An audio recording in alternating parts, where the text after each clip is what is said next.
Bueno, el tema que nos convoca en esta ocasión es un tema muy interesante. Hablar siempre de parte general del derecho, doctores, es hablar de uno de los contextos muy medulares a nivel del proceso penal. Nosotros sabemos que es importante el tema procesal, pero en las cuestiones procesales los podemos observar y los podemos practicar, los podemos reforzar en la práctica diaria. O sea, el contexto procesal es algo que en el día a día, ya sea que estemos en el Ministerio Público, ya sea que estemos en el Poder Judicial, estemos en la defensa privada o en la defensa pública o cualquier otra institución, el tema procesal siempre se aprende. Ahora, hay cuestiones en las cuales en el aspecto procesal no lo vamos a aprender. Por ejemplo, parte general y parte especial. Sobre todo parte general, ¿no? Parte general tiene que haber unos cimientos o conocimientos base que se entiende que lo vamos aprendiendo en pregrado. Y si en pregrado ha quedado un poco, digamos, vacío esas cuestiones, entonces tenemos los diferentes diplomados, los cursos, o si no, de manera autodidacta, para que nosotros podamos enriquecer nuestros conocimientos, ¿cierto? Y lo mismo va a pasar con la parte especial. Ahora, el tema de esta noche nos engloba hablar de la parte general del derecho.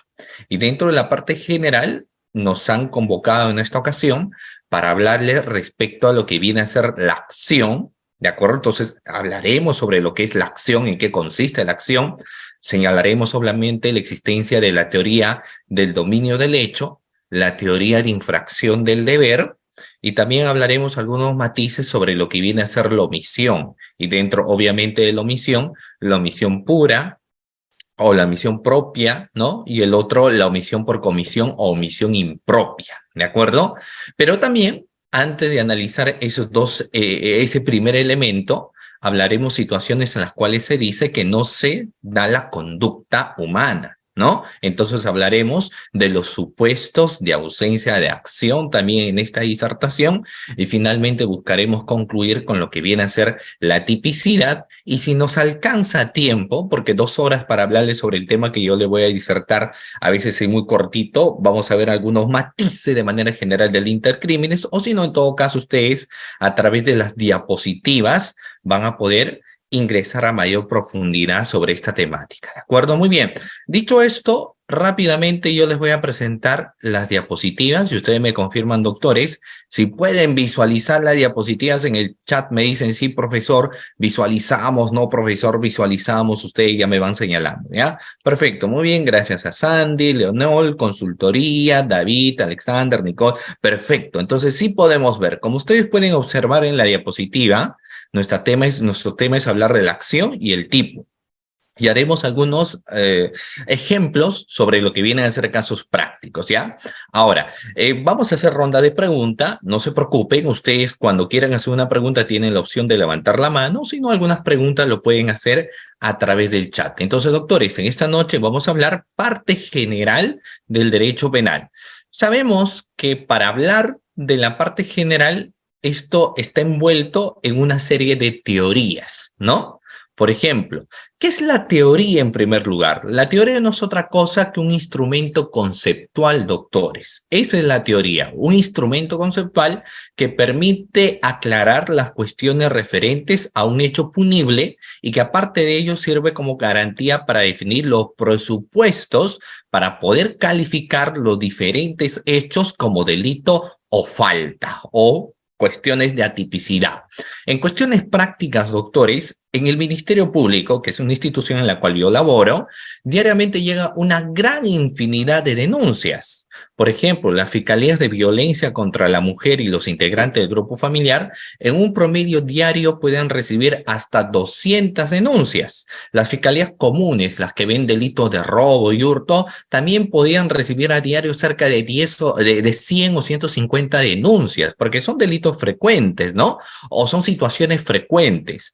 Pero eso no significa de que las denuncias que llegan necesariamente tengan una tipificación penal o que se haya configurado un delito, porque no nos olvidemos que el derecho penal también viene a ser última ratio. Y ahora, para poder imputarle un delito a alguien, ¿cierto? Hay que cumplir una serie de elementos.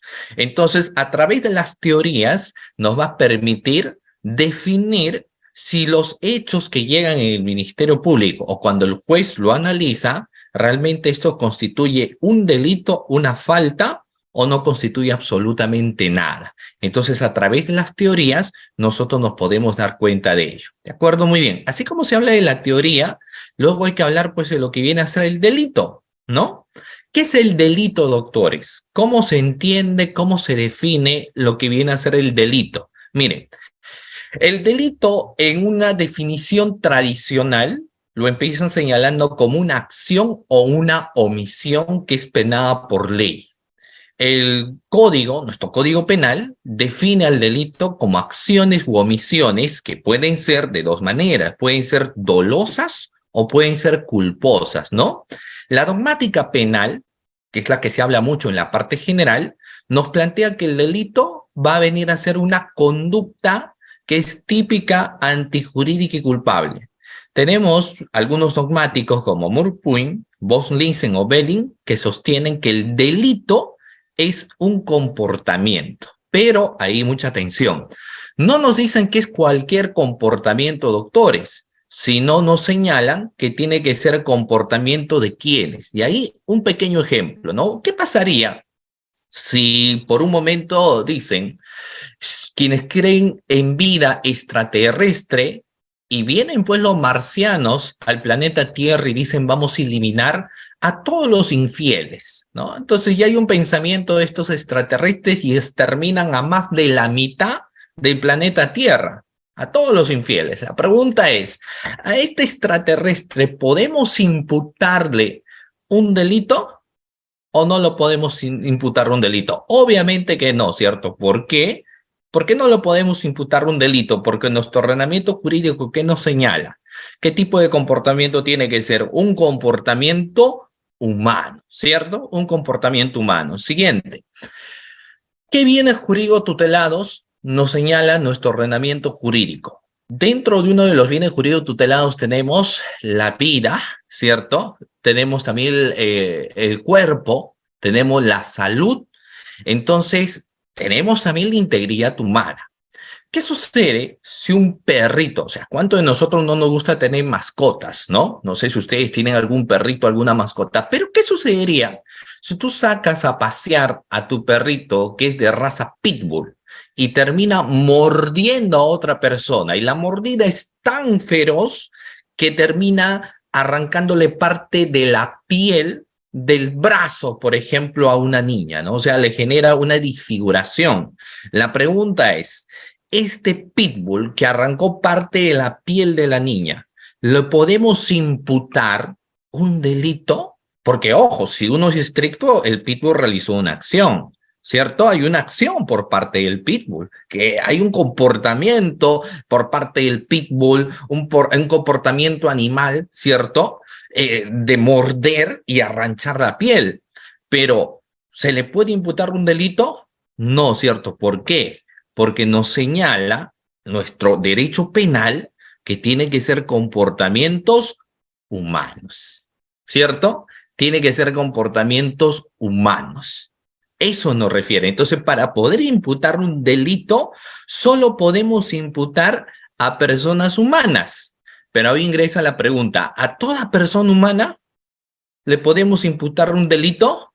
¿O es que existen personas que no podrían ser imputadas penalmente? Vamos a ver, o es que a toda persona se le imputa un delito. No, ¿cierto? Ahí vemos, por ejemplo, las causas de inimputabilidad. Dentro de las causas de inimputabilidad, me señala que existen dos categorías en las cuales yo no puedo imputar delito, ¿cierto? Existen dos categorías en las cuales, cuando analizamos el cuarto elemento de la teoría del delito, nos habla de las causas de inimputabilidad. Y ahí no se le puede imputar delito a quienes. Por ejemplo, de 17 años hacia abajo, de 17 años, adolescentes, puber o niños que pueden matar, que pueden robar, que pueden hurtar, ellos se le puede imputar un delito, cometen un delito, doctores, lo que son de 17 hacia abajo, no, ¿cierto? Ellos no cometen un delito, ellos cometen lo que viene a ser infracciones, cometen infracciones penales, no cometen un delito. Entonces, a los menores de edad no le podemos señalar lo que son los elementos porque cuando analizamos culpabilidad, escuchamos causas de inimputabilidad. Entonces yo no le puedo imputar delitos si es un menor de 17 años porque lo que comete son infracciones a la ley penal, ¿cierto? Otro ejemplo. ¿Y qué sucede sobre quienes escuchan voces? Ustedes han escuchado que hay personas que empiezan a escuchar voces, ¿no? O sea, hay quienes cuando empiezan a matar a diestra y siniestra a los violadores, ¿no? Y cuando los detienen a ellos, le dicen, pero ¿por qué lo has matado? Lo que pasa es que yo escucho una voz y la voz me dice que tengo que matar a tal persona porque es una persona mala. Soy yo el enviado por alguien especial, ¿cierto? Y termina pues matando y ellos aseguran que escuchan voces. La pregunta es, esta persona que escucha voces, ¿lo tengo que llevar? Porque claro, está generando una lesión a un bien jurídico tutelado, pero ¿lo tengo que llevar a la cárcel o a un centro de salud? ¿Lo llevo a la cárcel, doctores, o lo llevo a un centro de salud? ¿A dónde lo llevamos? Obviamente un centro de salud, ¿cierto? Y la pregunta sería entonces, ¿esa persona le puede imputar un delito? ¿Se le puede imputar un delito? No, pues. ¿Por qué? Porque existe una causa de inimputabilidad. En los criterios de causa de inimputabilidad, doctores, vemos dos situaciones. Minoría de edad y quienes sufren algún tipo de anomalía psicológica. Y ahí se habla de psicosis, de esquizofrenia, se habla de muchas situaciones, de muchos contextos de comportamientos psicológicos en las cuales obviamente no se le va a poder imputar un delito. Entonces, por eso es que estos doctrinarios como Mulpumbo, Listen o Bailey sostienen que el delito, para empezar, es un comportamiento humano, ¿cierto? Es un comportamiento humano, pero después de ello tiene que haber un tópico de tipicidad.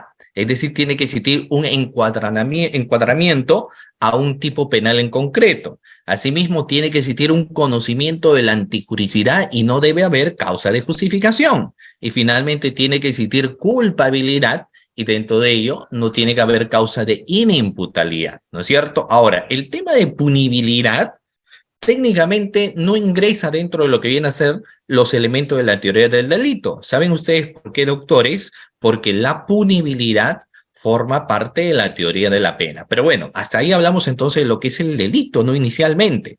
¿Qué vendrá a ser entonces, doctores, un delito? Pregunta, a ver, para que nos quedamos claros con esas situaciones. ¿Qué vendrá a ser en ese sentido, doctores, un delito? El delito es una conducta humana, ¿cierto? Pero esa conducta humana, ¿qué tiene que ser, doctores? A ver, a través del chat, ustedes lo señalan. Delito, conducta humana, pero conducta humana, ¿qué tiene que ser, doctores, la conducta humana típica, ¿cierto? Luego de típica, ¿qué tiene que ser? Antijurídica y culpable. Eso vienen a ser los elementos de la teoría del delito, no nos olvidemos, ¿de acuerdo? Tiene que ser una conducta humana típica, antijurídica y culpable.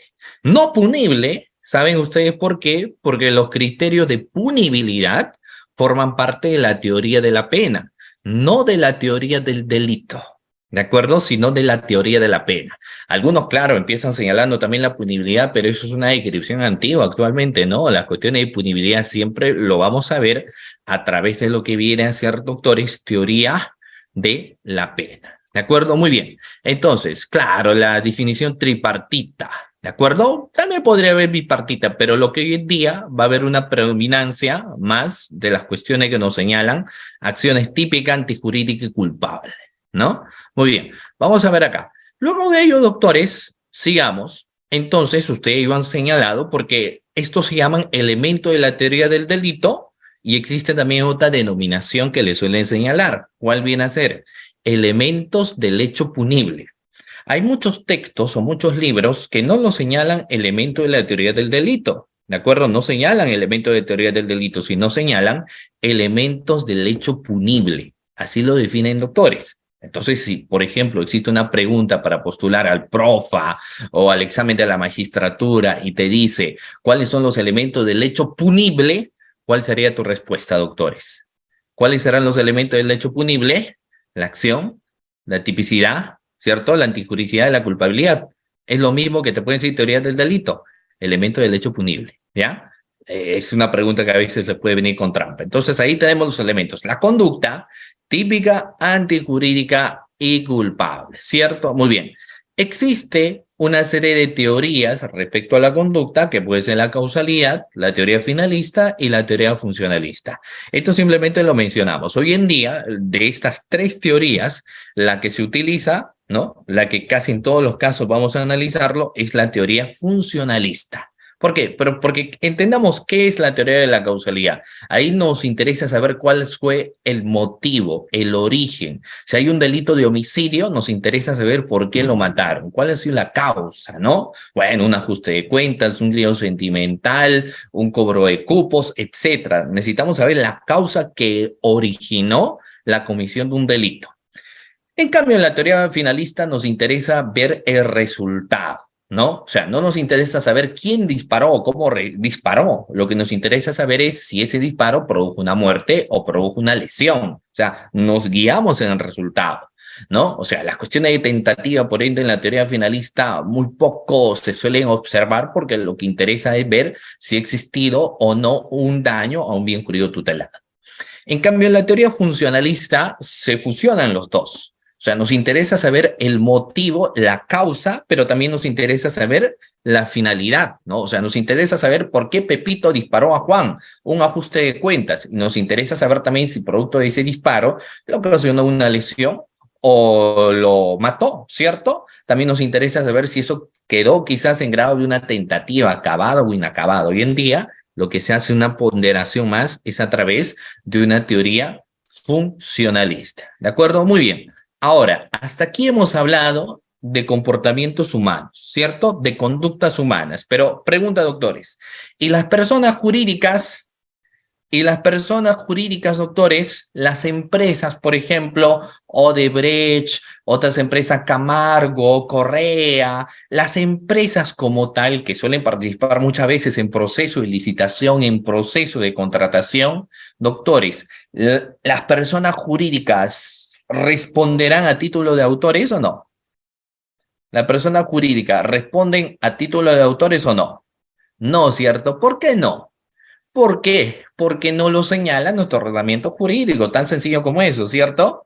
Nuestro ordenamiento jurídico en el Perú, en nuestro país, Perú, no están regulados los comportamientos en condición de autores, ¿de acuerdo? Las personas jurídicas, las empresas, sino lo que tienen son responsabilidades accesorias, que es una cosa totalmente diferente, ¿ok? Responsabilidades accesorias. Y una responsabilidad accesoria podría ser desde cuestiones no tan lesivas para la empresa como un pago de una multa, es decir, si evidenciamos que la empresa cometió una infracción, podría ser un tercero civilmente responsable, por ejemplo, y pagar obviamente un tema de una reparación civil, que es una cuestión menos lesiva. Podemos tener otras situaciones ya en las cuales puede haber una sanción un poco más rigurosa a la empresa, como una clausura temporal, o quizás situaciones más extremas en las cuales su responsabilidad accesoria podría ser la disolución total de la empresa. Pero en esta legislación no son autores, sino tienen responsabilidad accesoria. ¿Saben ustedes, doctores, por qué señalan que las empresas jurídicas no son autores? ¿Quién podría decirme en la clase a través del chat por qué nuestra legislación y en varios países, básicamente de Latinoamérica, señalan que las empresas jurídicas no pueden ser responsables penalmente? Claro, Maisel me dice, no son humanos, vamos bien por ese lado, pero algo más va. Porque analicemos los elementos de la teoría del delito. Primero hay una conducta, ¿cierto? Y esa conducta que uno puede realizar, se entiende que toda conducta que realizamos se puede dar por dolo o se puede dar por culpa, ¿cierto? Y el dolo que engloba conciencia y voluntad, pues. El dolo que engloba conciencia y voluntad. Las personas jurídicas piensan, no piensan, pues, ¿cierto? No piensan. Entonces, en Latinoamérica dicen, como la empresa jurídica no piensa, yo no le puedo imputar que esa empresa jurídica es autor porque como yo defino dolo, como yo defino culpa, ¿cierto? No lo puedo hacer porque los que realizan el comportamiento son quienes forman parte de la empresa, más no la empresa. Ese es un pensamiento en Latinoamérica y obviamente en el Perú, así lo denominan. Sin embargo, si tú analizas, por ejemplo, jurisprudencia española, en España, doctores, las empresas jurídicas o las personas jurídicas responden como autores. ¿Qué creen ustedes? Miren, en España se les imputa, sí, por supuesto que sí. En España, ¿cierto? En Francia también o en Italia, ahí vamos a ver que las personas jurídicas responden en condición de autores. Y uno diría, pero ¿cómo es posible que van a responder en condición de autores? Lo que pasa es que ahí analizan la estructura funcional de la empresa. Entonces dice, si la empresa está compuesta, si sus órganos o aparatos de la empresa han sido compuestas para fines de cometer ilícitos, entonces responderán como autores, ¿no? O sea, la empresa responde por la composición que fueron creadas. Hay empresas que se van a crear de forma lícita, pero van a existir empresas que en su componente orgánico están creadas para cometer delitos. Entonces va a depender mucho cómo está su organigrama, hay que analizar mucho sus reglamentos, sus directivas de la empresa, y si evidenciamos que estos fueron creadas para cometer ilícitos, entonces responden como autores. Eso es lo que hacen, por ejemplo, en países como España, ¿cierto? O como Italia, donde señalan autoría a las empresas. Lo ponen como autores, ¿de acuerdo? Muy bien. Entonces, el término directo que va a existir a esas empresas es la disolución, aparte, obviamente, del pago de reparación civil. En el caso peruano no siempre es así, ¿cierto? O sea, la empresa puede ser un tercero civilmente responsable y puede pagar un monto reparatorio cuando se le imputa, por ejemplo, un delito, ¿no? O sea, una empresa que ha participado en un proceso de licitación, cuando no cumplía los requisitos, no va a haber una disolución de la empresa, sino que sencillamente la empresa puede pagar un monto de reparación, ¿cierto? Como tercero civilmente responsable, y a quienes se le va a imputar es a las personas que forman parte de la empresa. Pero en cambio, en esas legislaciones, ¿no? Cuando hacemos un análisis de derecho comparado, ahí lo que se pide siempre es la disolución de la empresa. O sea, de forma perenne, ¿ya? Muy bien. Ahora, entonces, pero bueno, eso es un tema bastante interesante, dicho sea de paso, el que yo les menciono. Pero bueno, aparte de ello, en el caso de nuestra legislación, doctores, la persona jurídica lo que tiene es responsabilidad accesoria. Entonces, para el análisis de lo que viene a ser teoría del delito, no se engloba mucho a la persona jurídica, sino les engloba a quienes forman parte de lo que viene a ser la persona jurídica. ¿De acuerdo? Muy bien. Ahora, después de haber señalado esto, doctores, fíjense que el tiempo corre, ¿no? Ya son las 9:26. Miren, vamos a ver. Vayan desde ahora pensando qué preguntas hacer. Vamos a hacer una ronda de preguntas de acá. 15 minutos, doctores. Son 9:26. 9:45 hacemos una ronda de preguntas. ¿Les parece? ¿Estamos de acuerdo, doctores? ¿Sí? 9:45 hacemos una ronda de preguntas. ¿Les parece? Ustedes me hacen recordar, a veces yo me olvido, ¿ya? Porque tampoco quiero que sea un monólogo. Entonces, después de 15 minutos, para avanzar un poco, son 9:27, casi 9:30. Ustedes me dicen, profesor, ronda de preguntas. Entonces, ustedes van a tener a bien de hacer sus preguntas, ¿ya? Y vamos a responder, obviamente, muy gustosamente a sus inquietudes. Pero bueno, pasemos a los supuestos de la ciencia de acción, porque antes de yo hablar acción, primero tengo que yo señalar en qué situaciones no existe acción, porque eso me dice en la parte general del derecho, que hay supuestos en los cuales, naca la pirineca, no existe acción. Y ustedes habrán escuchado lo siguiente, ¿cierto? Por ejemplo, ahí hay un interrogante. Doctores, ¿las feas cometen delito? ¿Las feas cometen delito? O sea, sin agraviar, ¿no? Como eso lo dijo por ahí. Ustedes saben, ¿no? Que en algunas situaciones lo han señalado. Pero miren, las feas cometen delito. Ahora, no es nada personal, ¿cierto? Sino que lo que pasa es que ustedes han escuchado hablar a una ponente, estoy seguro, cuando ella dice, las feas no cometen delito. Entonces, miren, no cometen delitos, no, ya ustedes ya saben quién es, ¿cierto? Y ella dice, ¿pero por qué lo dice ello? Lo dice para que nos recordemos, ¿cierto? O sea, porque por ahí alguien me contó que una vez lo dijo en una sesión de clases, y una alumna se paró y le dijo qué es lo que tiene con nosotros, que además lo más importante es el interior, no es el exterior, pero acá pues lo que estaba hablando es en el hecho de una situación para que uno recuerde, ¿no? O sea, no era nada personal, ¿no? Pero obviamente por ahí la participante se molestó un poco, ¿no? Porque dijo, no, no, pero ¿por qué no decían que las feas no cometen delito? ¿Por qué no cometen delito? Porque existe, obviamente, una serie, ¿no? De contextos en los cuales nos dicen no existirá acción. ¿Y cuáles vienen a ser eso, doctores? Ustedes ya lo han señalado y aquí vemos, ¿no? ¿Cuáles son las situaciones en las cuales uno va a señalar que no existe lo que viene a ser acción? O sea, porque antes de yo analizar ese primer elemento del contexto de la acción, primero yo tendría que señalar cuáles vienen a ser las circunstancias en las cuales yo voy a mencionar los supuestos de ausencia de acción. Entonces ahí tenemos fuerza física irresistible, empezamos con la F, luego estados de inconsciencia y luego hablamos de los actos reflejos. No se olviden, yo estoy seguro que muchos de ustedes ya saben, ¿cierto?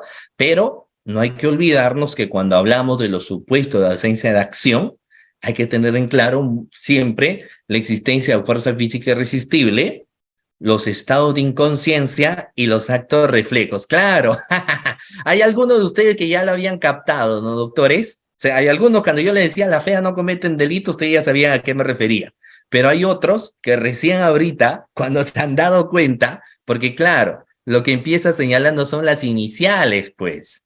¿Ya? Estamos hablando de las iniciales. F, E, A. F de fuerza física irresistible, E de estado de inconsciencia, A de actos reflejos. Entonces, para que no te olvides cuando dice, pero ¿quiénes no cometen delito? En una defensa, las feas no cometen delito. Y ya te recuerdas, ¿no? Fuerza física irresistible, estado de inconsciencia, actos reflejos. Entonces, por eso nos señalaban, ¿de acuerdo? Muy bien.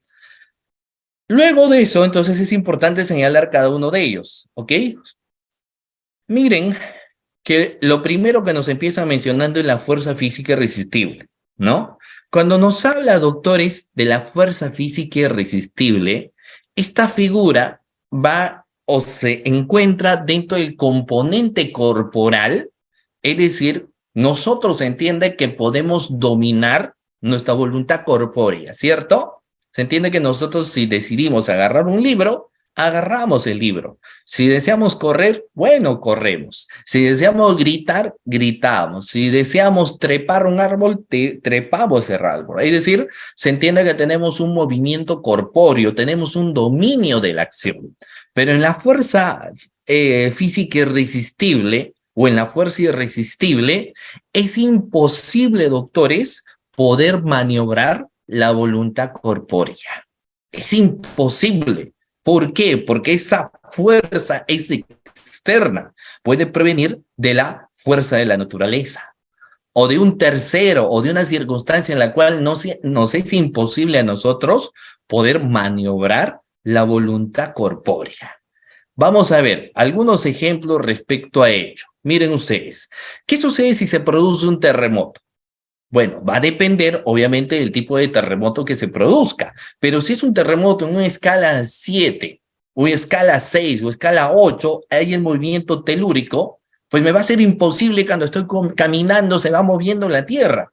Entonces puede ser que producto de ese movimiento yo termine cayéndome encima de otra persona y le genero, por ejemplo, la fractura del brazo. Es decir, lo puedo generar lesiones simples o lesiones graves. Sin embargo, yo no responderé penalmente porque yo no realicé una acción, sino que me he encontrado ante una situación de fuerza física irresistible. Lo mismo podría suceder cuando alguien está caminando tranquilamente por el parque y por ahí alguien lanzó una cáscara de plátanos, pisamos la cáscara de plátanos y caemos encima de otra persona y le generamos lesiones. Entonces, obviamente, no sé si alguna vez a ustedes les ha pasado, si han pisado una cáscara de plátanos o una cáscara de naranja, pero cuando tú te resbalas, ¿puedes tú, tipo Matrix, volver nuevamente después del resbalón a ponerte en tu lugar? Muy difícil, ¿cierto? Porque por lo general, si tú te resbalas, el destino es el piso. O sea, te vas a dar con el piso, sí o sí. O sea, como un acto reflejo, podrías poner la mano.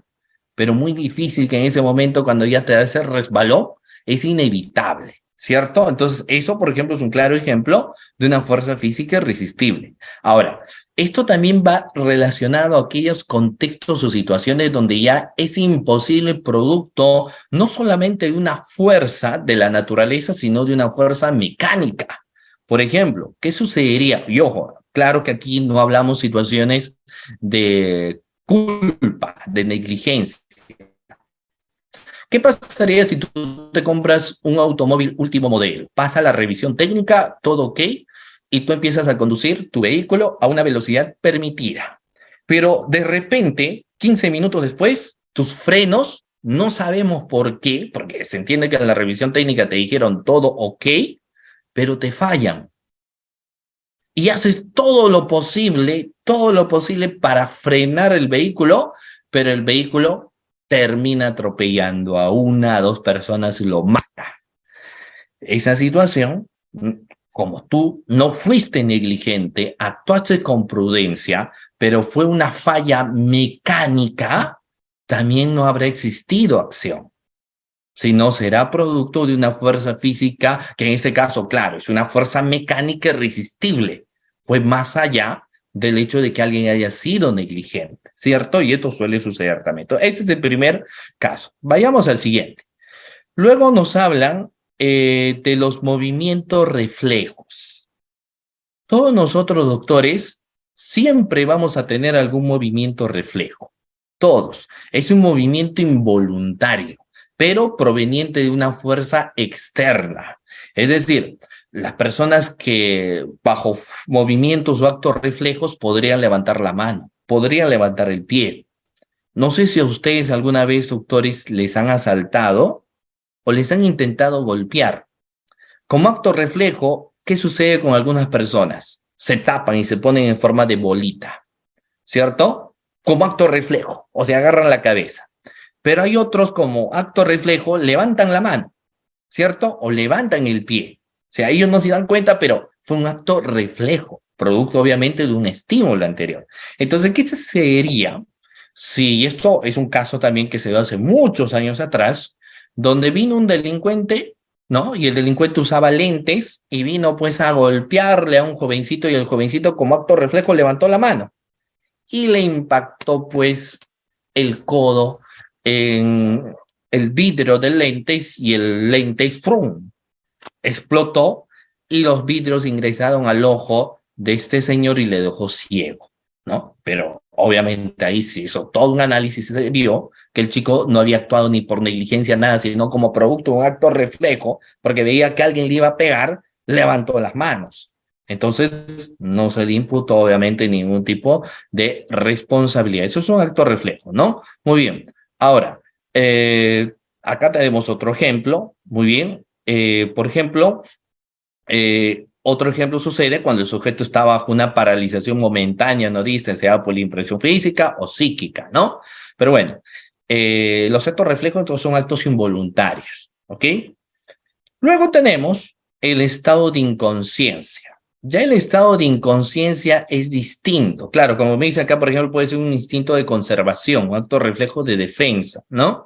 Ahora, obviamente, el acto reflejo, para que sea considerado como tal, tenemos que evidenciar que no hubo intencionalidad y se va a analizar varios contextos también, ¿de acuerdo? Muy bien. Luego tenemos el estado de inconsciencia. Fíjense ustedes, doctores, ¿cuándo nos encontraremos en un estado de inconsciencia? Se entiende que ahora, de los 368 participantes en la sesión de clase, todos estamos conscientes, ¿cierto, doctores? Estamos conscientes, sobrios, escuchando la clase, ¿cierto? Se entiende. Pero fíjense ustedes, no lo sé, quizás de los 367 participantes, como ya estamos ahorita 9:30 y ya la semana a veces es pesada, no sé si alguno de ustedes está dormido en la clase. Está en un sueño profundo ahorita. O sea, se quedó dormido. Después de estos 30 minutos están abiertos sus ojos, pero está en un trance profundo, ¿cierto? Está soñando en las musarañas, en un país mejor, en el amigo secreto, qué sé yo. Entonces, por ejemplo, una cuestión de estado de inconsciencia, típico ejemplo, son los sueños profundos, doctores.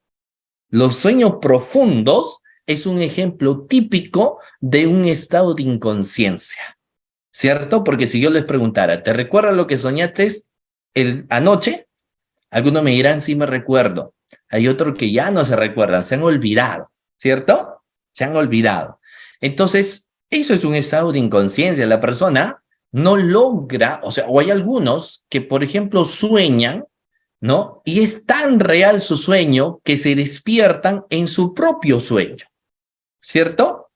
O hay quienes, por ejemplo, supuestamente mueren en su sueño porque lo disparan, etcétera, y luego se dan cuenta que siguen vivos y despiertan en su sueño. Y luego pasan muchas cosas y siguen durmiendo y se levantan al día siguiente y a veces ni se recuerdan lo que soñaron, ¿cierto? Porque esto tuvo un efecto recordaris temporal nada más. Entonces, un estado de inconsciencia es esa magnitud, doctores, de ponerte en una situación donde a ti te haga muy imposible poder recordar. Sin embargo, parte de un criterio dogmático, también señalaron los estados de inconsciencia muy discrepante, dicho sea de paso por varios autores, la embriaguez extrema, doctores. ¿Qué opinan ustedes? Porque mira, yo estoy partiendo de un hecho de que un típico ejemplo de un estado de inconsciencia es el sueño profundo. Pero hay quienes sostienen que la embriaguez también podría ser un estado de inconsciencia. Incluso en la conducción en estado de ebriedad, te van poniendo límites de cuándo estamos ante una conducción de estado de ebriedad, ¿cierto? ¿Por qué? Porque ¿cuándo estaríamos en un estado de inconsciencia bajo la magnitud de la embriaguez extrema? El típico caso de una persona que está festejando, por ejemplo, Navidad, empieza a conversar con sus amigos, llega a las 12 de la noche, ¿no? El brindis, Nochebuena, empieza un vino por aquí, un vino por acá, y luego empieza a pararse en la mesa, empieza a bailar, empieza a empujar, empieza a agredir a tal persona, y luego se queda dormido. Y al día siguiente cuando le pregunta, oye, pero ¿qué oso contigo? ¿Por qué has hecho eso anoche?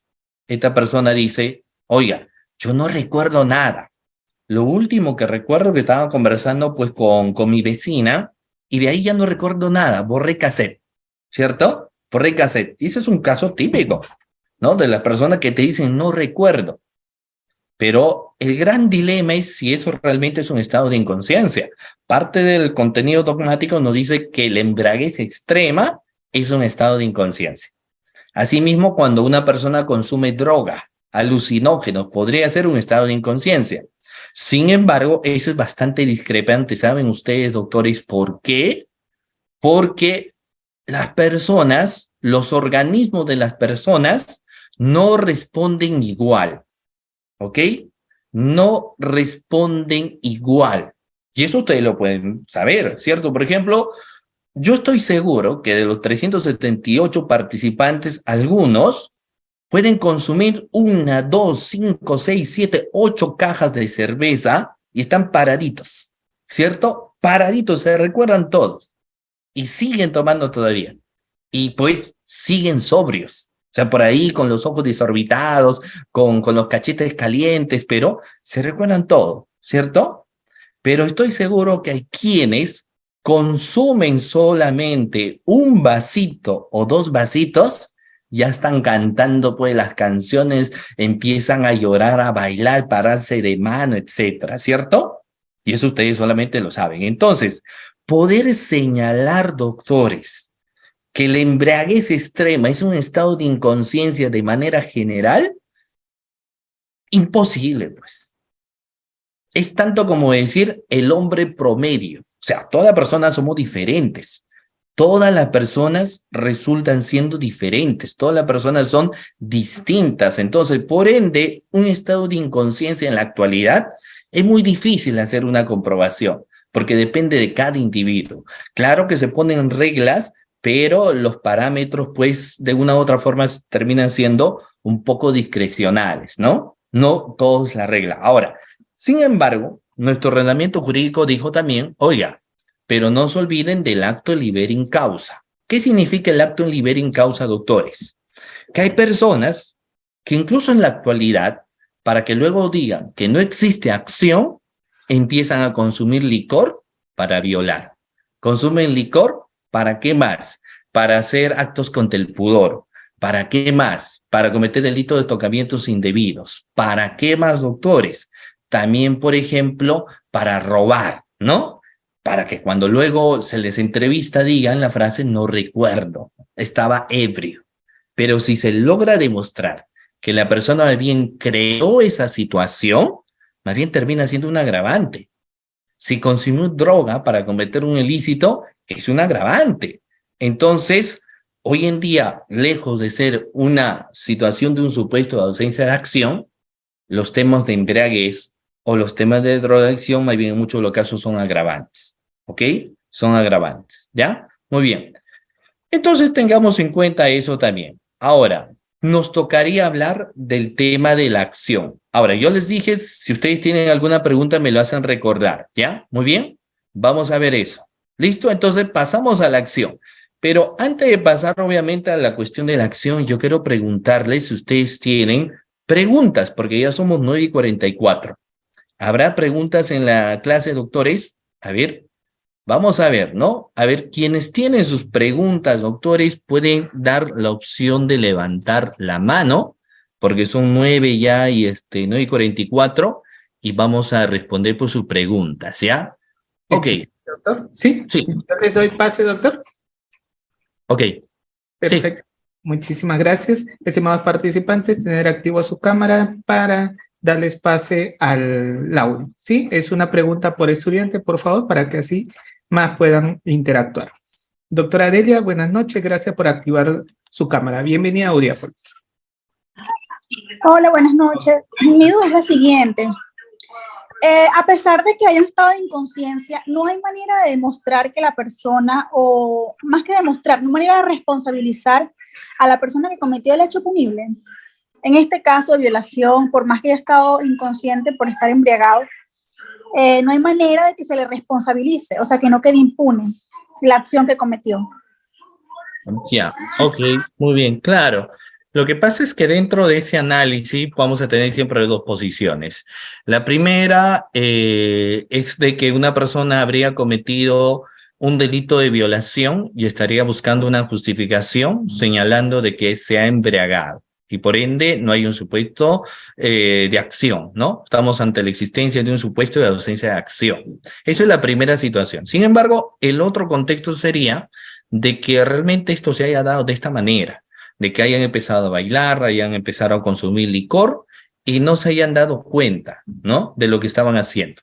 Sin embargo, no hay que olvidar que cuando nosotros señalamos un estado de inconsciencia, es tal el punto del estado de inconsciente que la persona no se recuerda lo que está haciendo. Y por lo general, un ejemplo que la doctrina mayoritaria menciona es el sueño profundo. En el sueño profundo tú puedes tener ciertos movimientos, que estás corriendo, puedes levantar una mano, puedes saltar en tu cama, pero fuera de ello no vas a hallar algo más. O sea, no es que te vas a parar, tipo sonámbulo te vas a ir, no, sino que hay cierto comportamiento, pero que no conlleva a señalar, por ejemplo, el tema de no recordarte. En cambio, cuando se habla ya de delitos contra la libertad sexual, la persona por más que ha consumido o libado licor, siempre se va a recordar contextos de cómo llegó, qué hicieron, qué sucedió después. Entonces, argumentar en la actualidad, no recordar en un delito de violación es muy complicado, muy poco que lo van a creer. O sea, es muy difícil, mejor dicho, hoy en día, ¿cierto? Más creíble es de que le hayan echado algo, ¿cierto? En el caso de la víctima, y que la víctima sea la que no recuerda, pero que el autor diga, uy, yo no recuerdo lo que sucedió, es muy complicado. No podría argumentar ello, ¿no? Más fácil es que argumenta que ha existido consentimiento de que exista, pues, un estado de inconsciencia como tal, ¿ya? Es más complicado. En cambio, para la víctima sí es más fácil, porque la víctima podría decir, yo recuerdo que tomé y de ahí no recuerdo hasta que el día siguiente desperté en un lugar y yo sospecho de tal persona o encontré a mi lado tal persona. ¿Ya? Muy bien. A ver, siguiente pregunta. Excelente, doctor. Damos pase al doctor José Horna. Por favor, una pregunta. Adelante. Muchas gracias. Ante todo, buenas noches, doctor Emerson. y felicitarle por su ponencia que es didáctica y se logra entender los conocimientos que usted imparte. Gracias. Quería preguntarle lo siguiente. Usted ha mencionado, por ejemplo, en el caso de las personas que consumen droga, ¿no? Que los organismos de las personas no responden igual. Quería preguntarle respecto a, por ejemplo, ¿no? Lo que pasa en la vía expresa, que hay personas que son adictos, ¿no? Los que son toxicómanos, y que muchas veces cometen delitos, pues, ¿no? Como por ejemplo lo más común, ¿no? Lo que hacen es hurto o robo grabado, ¿no? Porque con una bujía revientan la luna y roban, pero lo hacen para consumir su droga, pues, ¿no? Porque como prácticamente, ocupa la expresión, no tienen el cerebro quemado, como sea, buscan en este caso conseguir dinero para poder satisfacer su vicio. Entonces mi pregunta es en concreto, doctor, si podría exponer mi duda, respecto a ellos, en este caso, ¿ellos cometerían en este caso delito? ¿Hay una acción? ¿Hay una planificación respecto a la acción que hace para poder conseguir dinero y suministrar su droga? Gracias. Ok, perfecto, muy bien, gracias a la pregunta del doctor José, una pregunta bastante interesante. Mira, y esto nos permite señalar dos puntos en principal.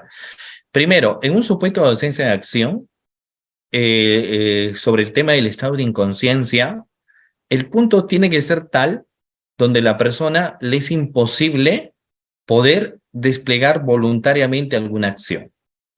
El ejemplo por la doctrina mayoritaria respaldada es el sueño profundo. El sueño profundo, o sea, donde la persona llega a tal magnitud de que no pueda desarrollar algo, ¿cierto? Eso. Pero en el caso de los quienes consumen droga, ellos son conscientes hasta, claro, hay que hacer un análisis toxicológico y va a depender mucho del tipo de la droga en la cual uno puede consumir. Dentro de esas clasificaciones, las drogas no son sustancias que van a hacer que la persona no recuerde, ¿ah? Sino que las drogas son formas de estimulante, obviamente del tipo de droga. Hay quienes se drogan, por ejemplo, para sentirse más alegres, más contentos. Hay quienes se drogan para sentirse más valientes. Hay quienes son inhibidos y consumen droga y empiezan ahí a gritar, saltar, pero son conscientes de lo que están haciendo. Y ellos mismos cuando luego en sus tratamientos de droga empiezan a señalar, ¿por qué consumes? ¿No? Que cuando yo consumo paso de ser introvertido a ser una persona bastante extrovertida. Entonces son conscientes de una u otra manera de lo que están haciendo. Entonces, en el caso de estas personas son conscientes de lo que realizan, ¿no? De lo que realizan. No podrían sustentar lo que viene a ser un aspecto de un estado de inconsciencia. Entonces, ¿qué les podría recaer? ¿No? Entonces son inimputables, ¿no? ¿Por qué? Porque están bajo el efecto de la droga. Pero ya en las cuestiones de inimputabilidad nos señalan cuestiones de trastornos psicológicos. Entonces, diferente sería si alguien que consume droga lo hace porque escucha voces que le digan, tienes que consumir droga, ¿no? Entonces, ahí sería la situación diferente. Entonces, en el caso que me plantea el doctor, lo que yo evidencio ahí es que ellos, a pesar de que están bajo los insumos de estos efectos, sí son conscientes, claro, de magnitudes diferentes, pero son conscientes de lo que están haciendo. Entonces, no podrían arguir una falta de acción. ¿Ya? Muy bien. Excelente, doctor. Doctora Flor, por favor, ¿podría activar su cámara? Si no, damos paso al doctor Manuel. Doctor Manuel, está activo su audio. Adelante, por favor. Gracias por activar su cámara. Muy buenas noches, doctor. Buenas noches, ¿qué tal? Muy interesante su ponencia. Quería hacer una consulta. En el caso de drogadicción y alcoholismo en niveles que ya se pierde la razón, la teoría cognitista podría ingresar para poder tumbar la posibilidad de quitar culpa. Claro, es una pregunta es bastante interesante. Lo que pasa es que ahí, ¿qué es lo que tendríamos que hacer, no? Primero, señalar varias cuestiones. Miren, los límites de alcohol en la sangre. Pero no se olviden ustedes que ya existe una clasificación de los niveles de alcohol en la sangre, que por ejemplo, para poder imputar a una persona lo que viene a ser conducción en estado de ebriedad, ¿no? Y ahí ponen determinado límite de alcohol en la sangre. Pero ello es bastante subjetivo, porque como yo señalaba, esto varía de persona en persona. Entonces, ¿qué es lo que uno podría hacer? Aparte de saber los niveles de alcohol en la sangre que tiene una persona o el consumo de droga que ha tenido, también tendríamos que saber su respuesta inmunitaria. Tendríamos que ver lo que es su propia resistencia a niveles de alcohol o a niveles de drogadicción. Porque sí, es muy posible, no en todos los casos, pero es muy posible que una persona cuando empieza a beber licor haga muchas cosas que al final no se recuerda. Y como se dice, borra cassette, ¿cierto? Y podría haber también personas, y vaya que lo haya, que consumen droga y al final no se recuerdan de lo que están haciendo. Pero el problema va en un tema de cómo demuestras ello. Entonces tendría que haber un estudio, ¿no? No solamente en los niveles que ha consumido, ya sea de alcohol o sea de droga, sino también cómo ha sido la respuesta de ese individuo a esos estímulos para que luego a través de ellos se determine que esta persona ante determinados niveles de alcohol o de droga responde de tal forma, que puede ser no recordándose lo que haga, ¿no? Pero eso contexto en la práctica muy poco lo hacen, pues, ¿no? O sea, porque la fiscalía ya tiene niveles de alcohol, droga, entonces ya lo va colocando. La defensa tendría que plantear sus propios elementos para decirle, oiga, pero bajo este estudio que le han hecho mi defendido, bajo este análisis toxicológico, bajo este análisis también de consumo de droga y su respuesta de su cuerpo a través de este análisis médico, arrojan de que mi patrocinado, ante ciertos niveles de alcohol o droga, no se recuerda lo que hace. Entonces, eso sería, pues, una forma de defender quizás algo, ¿ya? Muy bien. Ok, correcto. Excelente, ver. doctor. Doctor Miguel, está activo su audio y doctor Sergio Emerson me confirma cuando hacemos el alto. ¿Está bien, doctor? Ok, vamos a tener esta pregunta y luego continuamos, doctores. Ya, a ver, Listo. sí, luego vamos a responder, no se preocupen. A ver, Doctor siguiente Miguel, pregunta, la última. por favor. Gracias, doctor. Uy, no, yo lo desconecté, discúlpenme. Ahora sí, disculpen, adelante. Gracias, doctor. Doctor, partiendo de, bueno, la premisa que usted nos acaba de describir, si una persona, digámoslo de 30, 35 años de edad, ya consciente esta persona de que al momento de brindar, de tomar cierta bebida alcohólica, le ocasiona grandes alteraciones, o el consumo de droga a sí mismo, o la combinación de ambos. Pero esta persona es consciente, es una persona de 35 años que toma, por ejemplo, desde los 18 años, o sea, ya ha tenido episodios parecidos, y esta persona es totalmente consciente de lo que le sucede, ¿no? Entonces, dentro de su irresponsabilidad, en una reunión social, toma, agrede personas, llega a las autoridades, a los policías de igual forma, los agrede, violencia. Tenemos contra, digamos, las personas civiles, lesiones graves, contra los policías, violencia, resistencia a la autoridad, y otra serie de bienes jurídicos protegidos. Y al momento del proceso penal, partiendo de lo que usted nos acaba de narrar, ¿esta persona sería una persona, estaría excepto de la responsabilidad penal? Muy bien, es una pregunta muy interesante, bastante interesante, y lo vamos a plantear de la siguiente manera. Miren, primero, es cierto, hay muchas personas que saben cómo responden a determinados estímulos. Hay quienes, por ejemplo, ustedes han visto, ahora vienen fiestas navideñas, fiestas de Año Nuevo. Hay quienes saben que si consumen un vasito, 2 vasitos de licor, ya saben cómo se ponen, ¿no? De ahí la frase, si sabes cómo me pongo, ¿para qué me invitas? Todo porque ellos ya saben, hasta cierta forma, cuál viene a ser el comportamiento que ellos tienen. Y estoy seguro que de los 379 participantes, ustedes saben, ¿no? Algunos se ponen más alegrón, algunos se ponen más agresivo, algunos empiezan a hacer, dicen muchas cosas, pero ellos no recuerdan. Hay quienes consumen droga y saben cómo responden a esos estímulos. Muchos lo saben, obviamente. Entonces, ahí tenemos precisamente esa teoría del acto libere causa, porque en el acto libere causa nos menciona que si tú eres consciente que te pones así y consumes y lo haces para cometer un delito, son agravantes. Pero si tú a sabiendas lo haces sin la intencionalidad de cometer delito, pecas por negligente, pecas por culpa. Entonces, ahí analizamos el intercriminis. Siempre cuestiones de acción lo vamos a analizar a través del intercriminis. Es decir, primero hay que ver los actos preparatorios. ¿Por qué consumiste alcohol o por qué consumiste droga si tú sabías cómo te ponías? ¿Por qué lo hiciste? ¿Acaso tu intención era golpear a las personas, era robar, era hacer algo? ¿O es que quizás en ese momento te dejaste llevar, lo consumiste y no tenías intencionalidad de hacer eso, ¿no? Entonces vamos a ver el primer elemento del acto preparatorio, porque repito, ¿no? Puede ser de que, si bien es cierto, no responda a título de dolo, sí podemos tener una cuestión de negligencia. Ejemplo, si yo sé que cuando me tomo 2 vasitos empiezo a conducir como loco un vehículo, no lo tomo, ¿cierto? Pero si yo digo, uy, no creo que pase nada, ¿no? Porque yo ya sé controlarme. Te tomas solo un vaso y terminas matando a 3 o 4 personas. Y tú dices, uy, no recuerdo porque yo estaba conduciendo bien, pero pecaste después de negligente. Entonces, vamos a analizar el intercrimis para poder señalar que esta persona sí, ¿no? Fue negligente o que esta persona actuó de manera dolosa, ¿no? O sea, vamos a tener esas 2 posibilidades, ¿ya? Muy bien, doctores. Continuamos, ¿no? Vamos a continuar. Ok, gracias por su pregunta. Yo sé que hay más preguntas, pero voy a intentar abarcar todo. Entonces, hablamos de la acción ahora, ¿no?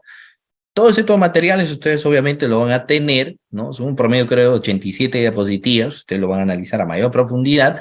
Pero ahora hablamos de la acción. Después de haber señalado si existe o no existe el supuesto de ausencia de acción, pasamos a la acción, ¿ya? En el contexto de acción, ¿qué entendemos por acción, doctores? Hay un concepto, obviamente, de lo que viene a ser la acción. Miren, a partir de la acción se configura la imputación de un delito, naturalmente. O sea, si hay acción, podemos señalar que estamos ante la configuración de un tipo penal, dado que se trata de un elemento sobre el cual recae, obviamente, el estudio del tipo, o sea, las cuestiones de tipicidad, se analiza antijuricidad y también se analiza culpabilidad. Porque obviamente si yo encuentro un supuesto de ausencia de acción, no voy a poder señalar los otros elementos, o sea, no hay por qué, ¿cierto? Pero si yo evidencio que existe lo que viene a ser acción, entonces en ese caso en particular sí puedo tener la posibilidad de analizar los otros elementos más, ¿de acuerdo? Entonces, para poder yo luego pasar a un análisis de tipicidad, antijuricidad o culpabilidad, necesariamente yo tengo que saber si ha existido acción, ¿no? Muy bien. Ahora, vamos a ver lo siguiente. Acá tenemos, por ejemplo, lo siguiente. ¿Qué viene a hacer la acción, doctores? ¿Qué viene a hacer la acción? Miren, la acción no es otra cosa que una conducta humana voluntaria. ¿De acuerdo? ¿Que consiste en qué? En un movimiento del organismo destinado a producir cambios o la posibilidad en el exterior del mundo de vulnerar una norma prohibitiva que sea dirigida a un fin objetivo. Entonces, la acción es una conducta humana y yo voy a dejar de compartir porque yo voy a hacer ciertos movimientos corpóreos y ustedes me van a decir qué es lo que estoy haciendo, ¿ya? Ustedes me van a decir qué es lo que estoy haciendo. Por ejemplo, doctores, ¿qué es lo que estoy haciendo en estos momentos? ¿Qué es lo que estoy haciendo? A ver, ustedes en la descripción me dicen, ¿qué estoy haciendo? Agarrando un muñeco, ¿cierto? Que es un reno. Es un reno con 2 cachitos, etcétera. ¿De acuerdo? Muy bien. Yo este reno que agarro, yo lo puedo dejar acá, ¿no? Lo puedo agarrar con esta mano. Puedo agarrar el reno y lo puedo voltear, ¿cierto?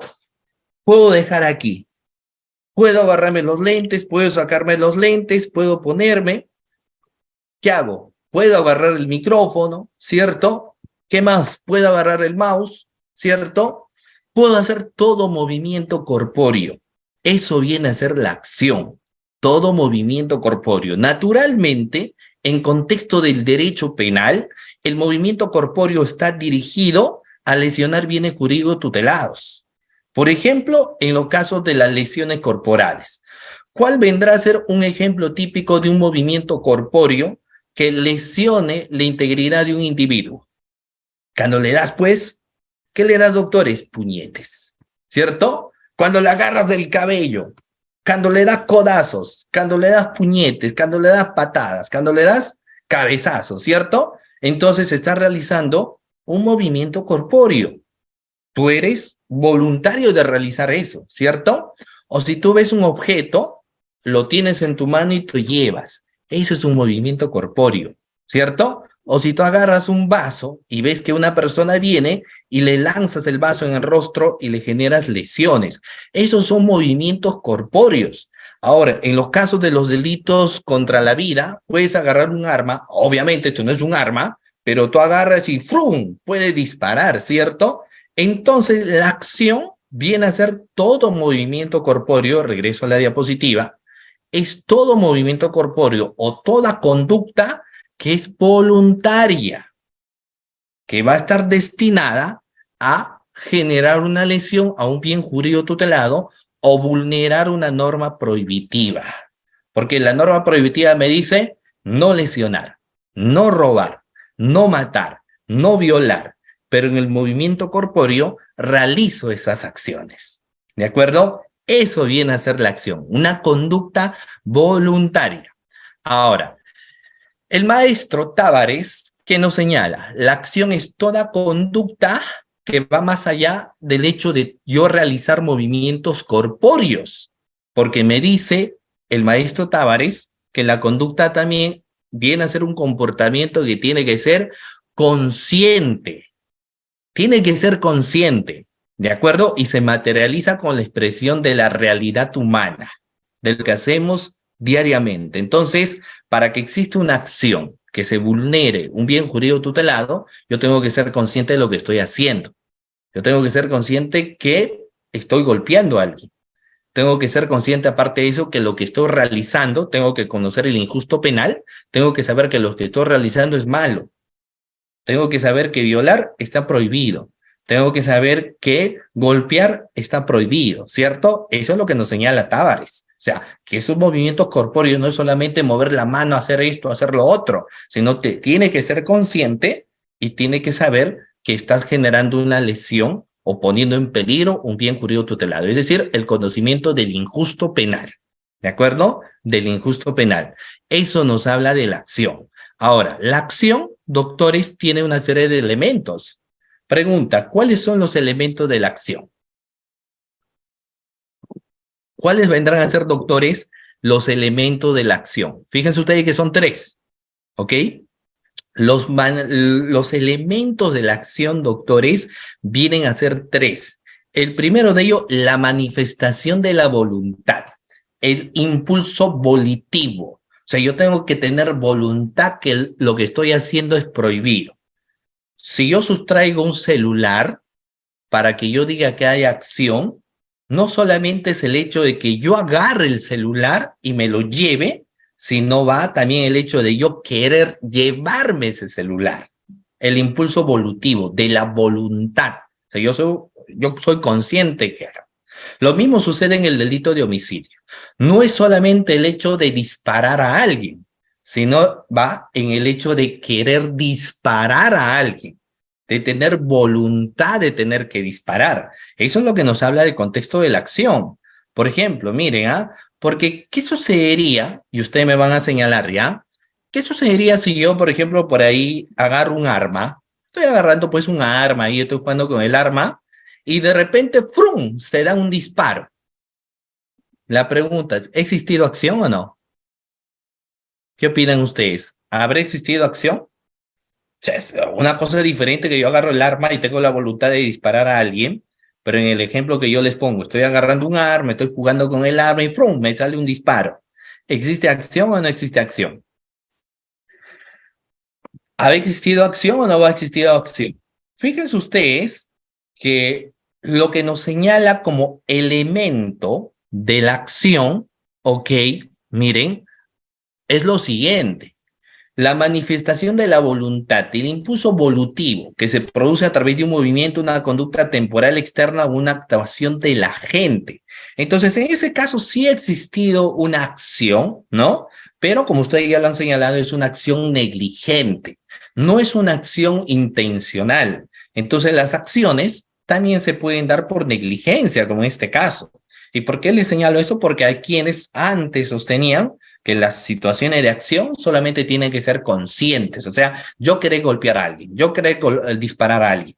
Pero yo por ser negligente puedo estar jugando con el arma, ¡fum!, me sale un disparo, mato a alguien, realicé una acción, pero es una acción negligente, ¿cierto? Es una acción negligente.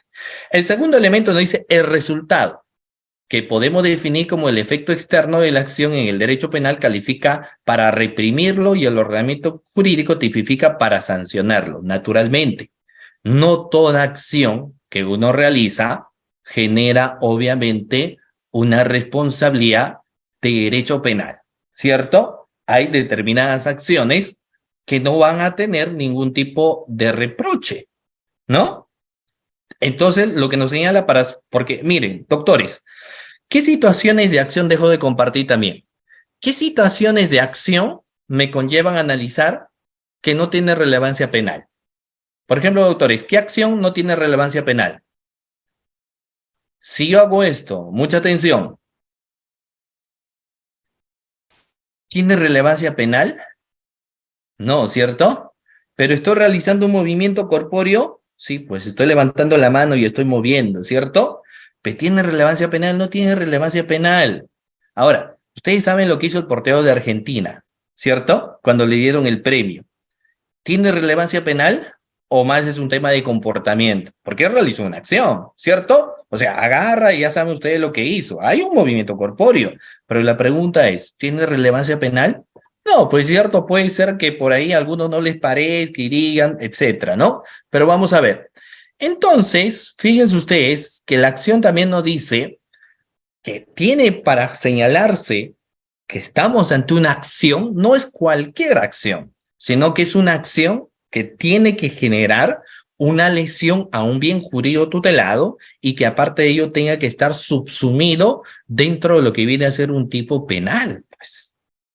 E incluso luego vamos a ver que pueden existir ciertas acciones en cuestiones de tipicidad que no sean reprochables penalmente. O sea, ¿es posible, doctores, que yo realice acciones que lesionen un bien jurídico tutelado sin que yo sea reprochable penalmente o no?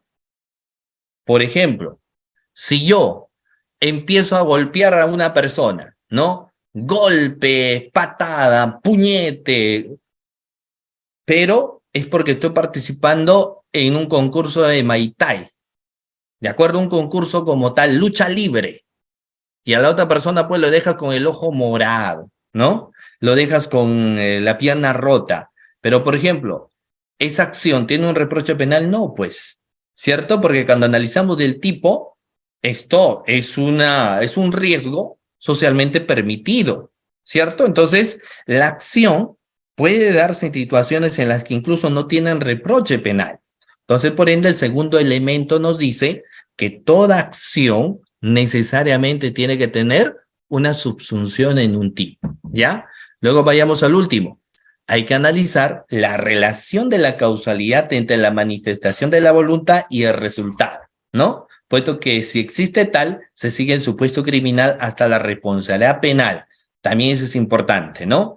Ver si la acción que realizaste genera o no una responsabilidad de carácter penal, ¿no? O sea, porque no todas las acciones, como he señalado, generan necesariamente acciones de reproche penal, pero sí podrían generar tentativas. Por ejemplo, cuando una persona tiene la intención de matar a otra, va a realizar disparos, pero los disparos que efectúa dan contra la pared y no contra el cuerpo del individuo. Entonces, ¿habrá existido acción? Por supuesto que sí, pero es una acción que no configuró el delito, ¿cierto? Quedó en tentativa, sí. Entonces no será una acción en subsunción, sino será una acción en tentativa, doctores, ¿ya? Entonces no nos olvidemos, para ir avanzando, que la acción tiene una serie de elementos. O sea, no es decir que todas veces uno dice, bueno, todo movimiento es acción. No, no, no. Sino hay que ver voluntad, hay que ver el resultado que se busca con la acción y luego hay que ver también la relación de causalidad, ¿ya? Todos ellos vienen a ser los elementos de la acción. Muy bien, vamos a ver. Bueno, sigamos. Dentro de los contextos también, fíjense ustedes, de nuestro ordenamiento jurídico, la acción se puede dar a través de dos teorías. ¿Ya? Fíjense ustedes que este elemento importante, la teoría del delito, lo podemos ver también dentro de lo que es dos teorías más, que están relacionadas a los contextos del comportamiento humano. Por ejemplo, la teoría del dominio del hecho y la teoría de infracción del deber, ¿cierto? Están relacionados a los tópicos de acción para poder configurar. Por ejemplo, en el caso de la teoría del dominio del hecho, la acción está relacionada a vulnerar bienes jurídicos tutelados o ponerlos en peligro. En cambio, en el caso de la teoría de infracción del deber, la acción está relacionada en infringir una norma o una infranorma institucional. Por ejemplo, En el caso de la teoría del dominio del hecho, puedo tener el homicidio simple, el que mata a otro, la intención de A de matar a B. En el delito de robo, cuando nos señala el que mediante violencia o amenaza sustrae un bien total o parcialmente ajeno, entonces también se analiza dominio de una acción. Y cuando hablamos de la teoría de infracción del deber, podríamos tener un delito como el de peculado culposo, por ejemplo, es decir, la intencionalidad del funcionario público de apropiarse dinero del Estado o de malversar fondos. Pero esos comportamientos forman parte de la acción, ¿me entienden, doctores? Forman parte del movimiento que realiza el sujeto activo, ¿ok? Vamos a ver. Ok, me dicen hay que repetir esos dos conceptos, ¿ok? Repetimos, doctores, ¿los demás cómo están? ¿Les quedó claro o repetimos? ¿Volvemos a repetir, doctores, o seguimos? A ver, lo importante es que ustedes saben, vamos a avanzar a medida que ustedes pues vayan teniendo, repetimos, ¿no? Correcto, porque si no, uno se pierde y eso yo puedo avanzar, pero luego si nos perdemos va a haber un problema. Ya, muy bien. Sobre la acción, quedó claro, ¿cierto? La acción era un movimiento corpóreo. ¿Estamos? ¿Estamos, doctores? Hablamos de la acción. La acción es un movimiento corpóreo. La voluntad que tiene una persona de generar una lesión a un bien jurídico tutelado. Ahí hemos hablado de acción. Es una conducta, hemos visto cómo se materializa. Hemos señalado también que no existe cualquier acción, sino solamente aquellos que dañan o ponen en peligro bienes jurídicos tutelados. ¿Ok? Luego, dentro de ese contexto de acción, doctores, existen dos teorías que ustedes lo ven en la diapositiva. Una primera teoría, que es la teoría del dominio del hecho, y la otra teoría, que es la teoría de infracción del deber. ¿De acuerdo?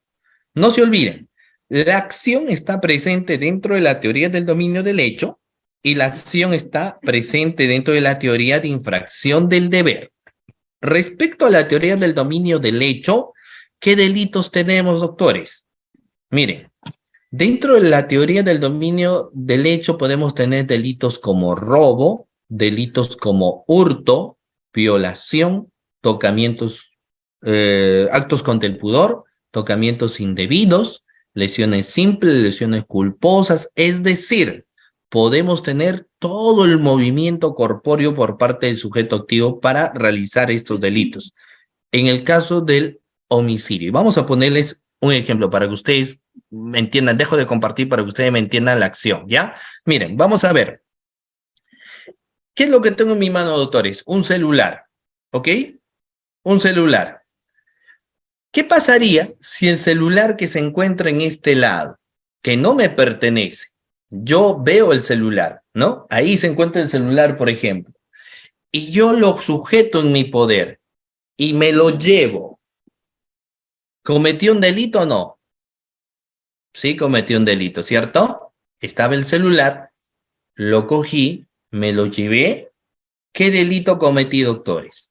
Un hurto, ¿cierto? Un hurto.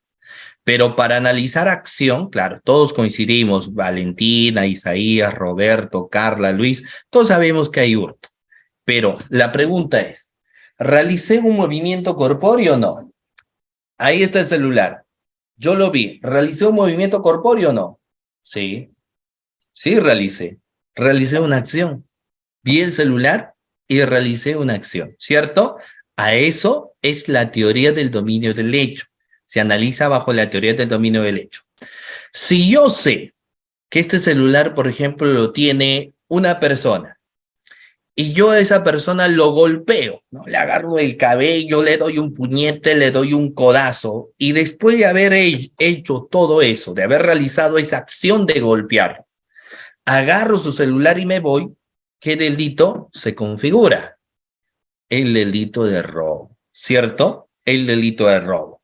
Pero la pregunta es, ¿yo para cometer ese delito realicé una acción o no? Es más, realicé dos acciones, ¿cierto? ¿Cuáles han sido las dos acciones que realicé para la configuración de robo? El primero de ellos, ¿cuál es? Golpearlo, pues, lesionarlo, darle patadas, jalarle el cabello. Actué violentamente. Esa es la primera acción. Y cuando luego agarro su celular y me llevo, es otra acción, ¿no? ¿Cierto? Es otra acción. Entonces, a ello se le conoce o está dentro de la teoría del dominio del hecho. ¿De acuerdo? Del dominio del hecho. ¿Ok? Eso es la teoría del dominio del hecho. No se olviden. Luego tenemos otra teoría, que es la teoría de infracción del deber, donde también encontramos acción. No se olviden. Existe otra teoría, que es la teoría de infracción del deber, donde nosotros vamos a encontrar acción. Por ejemplo, miren, ¿ya? ¿Quiénes son, para empezar, los autores? O mejor, te voy a poner un ejemplo sencillo. ¿Qué sucede cuando una persona está conduciendo su vehículo? ¿No? Está conduciendo su vehículo porque quiere llegar a su casa, está en una conducción del vehículo. Se pasa la luz roja. Se pasa la luz roja porque aparte de eso conducía a excesiva velocidad. Y aparece el policía de tránsito. ¿Qué corresponde, doctores, ahí? ¿Qué corresponde? Si tú conduces un vehículo y te pasa la luz roja, corresponde la papeleta, pues. ¿Cierto? Claro, hay que detenerse, pero corresponde la papeleta, ¿cierto? Y tú, como te crees Pepito el Vivo, dices, uy, no, ahorita saco de mi billetera, ¿cierto? Y le entrego una suma de dinero. ¿Se cometió un delito o no? Si tú sacas de tu billetera, por ejemplo, una suma de dinero y entregas, ¿se comete un delito, sí o no? Sí, ¿cierto? Se comete un delito, por supuesto que sí, ¿cierto? ¿Qué delito será? Cohecho activo genérico. Pero obviamente no vamos a hablar de los tipos penales. ¿Existe un movimiento corpóreo o no? Sí. ¿Cuál es el movimiento corpóreo? Agarrar, miren, ¿cierto? Agarrar la billetera y entregarle el dinero. Hay un movimiento corpóreo, pues. La entrega del dinero. Y si el efectivo policial me recibe, ¿hay un movimiento corpóreo? Por supuesto que sí. Hay un movimiento corpóreo de recepcionar el dinero. ¿Hay una acción? Por supuesto que hay acción. Entonces, en la teoría de infracción del deber también vemos ello. Pero claro, cuando se habla de la teoría de infracción del deber, se habla de delitos funcionariales. Pero eso no significa que no exista acción. Sí existe acción, ¿ya? Sí existe acción. Solamente que se van ponderando a través de infracciones del deber. Entonces, doctores, la acción existe tanto en la teoría del dominio del hecho, que es una teoría que está relacionada al movimiento corpóreo del sujeto activo, y la teoría de infracción del deber, en la cual vamos a ver el comportamiento básicamente de funcionarios y servidores públicos. ¿Ya? Doctores, la acción en resumen viene a ser un hacer. ¿Ya? No se olviden, la acción en resumen viene a ser un hacer. ¿Ok? ¿Estamos de acuerdo? Pero también aparte de la acción, y esto lo vamos a tratar brevemente, lo contrario a la acción que podría ser, doctores, la omisión, ¿cierto? Lo contrario a la acción puede ser, en este caso en concreto, la omisión. Doctores, cuando hablamos de omisión, vamos a encontrar dos tipos de omisiones. Pregunta: ¿cuáles son los dos tipos de omisiones que podemos encontrar, doctores? Muy bien. Vamos a ver nuevamente, doctores, ¿cuáles son los dos tipos de omisiones que pueden existir? A ver. ¿Cuáles son los tipos de omisiones que pueden existir, doctores? Ya me parece que ustedes han dado la respuesta, ¿no? Propia y impropia. Muy bien, 20 estrellita a cada uno de ustedes. Nota 20. La omisión, un concepto, ¿no? Miren, ¿qué venía a ser la acción? La acción es una conducta, es realizar algo, es un movimiento corpóreo, pero la omisión, ¿de acuerdo? La omisión es el delito o falta consistente en la abstención de una actuación que constituye un deber legal. En pocas palabras, el no hacer algo también puede ser delito, doctores. El hecho de que nosotros no hagamos algo también puede ser considerado delito. O sea, no es necesario que yo realice algo para que tenga la configuración de delito, sino el hecho de no hacer algo también tiene configuración de delito. ¿Qué opinan? ¿Qué opinan? El hecho de no hacer algo también tiene repercusión, por ejemplo, de delito. Pero vamos a ver, mire. Para que luego se entienda eso, es importante mencionar las clases de omisión. Dentro de las clases de omisión encontramos dos, ¿no? Omisión propia y omisión impropia, pero también podemos encontrar la omisión pura y la omisión por comisión, ¿de acuerdo? Cuando hablamos de la omisión pura, no es complicado, doctores, el análisis. ¿Por qué? Si hablo de la omisión pura, que es considerado la omisión propia, siempre vamos a encontrarlo dentro de nuestro ordenamiento jurídico, lo frecuente. Muy bien, siempre vamos a encontrar dentro del delito de omisión pura o omisión propia en nuestro ordenamiento jurídico, vamos a encontrar el comportamiento omisivo. Entonces yo les podría preguntar, doctores, ¿qué tipos penales de omisión conocen? Que nos señala lo que, ojo, estamos hablando de la primera omisión pura o la omisión propia. Fíjense ustedes, doctores, que aquí les menciono algunos. El artículo 126. Artículo 126, doctores. ¿De qué nos habla el artículo 126? Nos habla de la omisión de socorro y exposición de persona en peligro. Muy bien, la doctora Nicole. Podemos tener el artículo 149.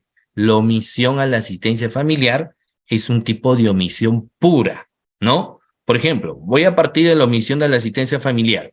¿Cuándo se configura el delito? Cuando se deja, en este caso, de pagar, ¿no? A través de, bueno, tiene una materialización obviamente procesal, cuando hay una orden del pago de lo que vienen a ser, por ejemplo, los devengados, ¿no?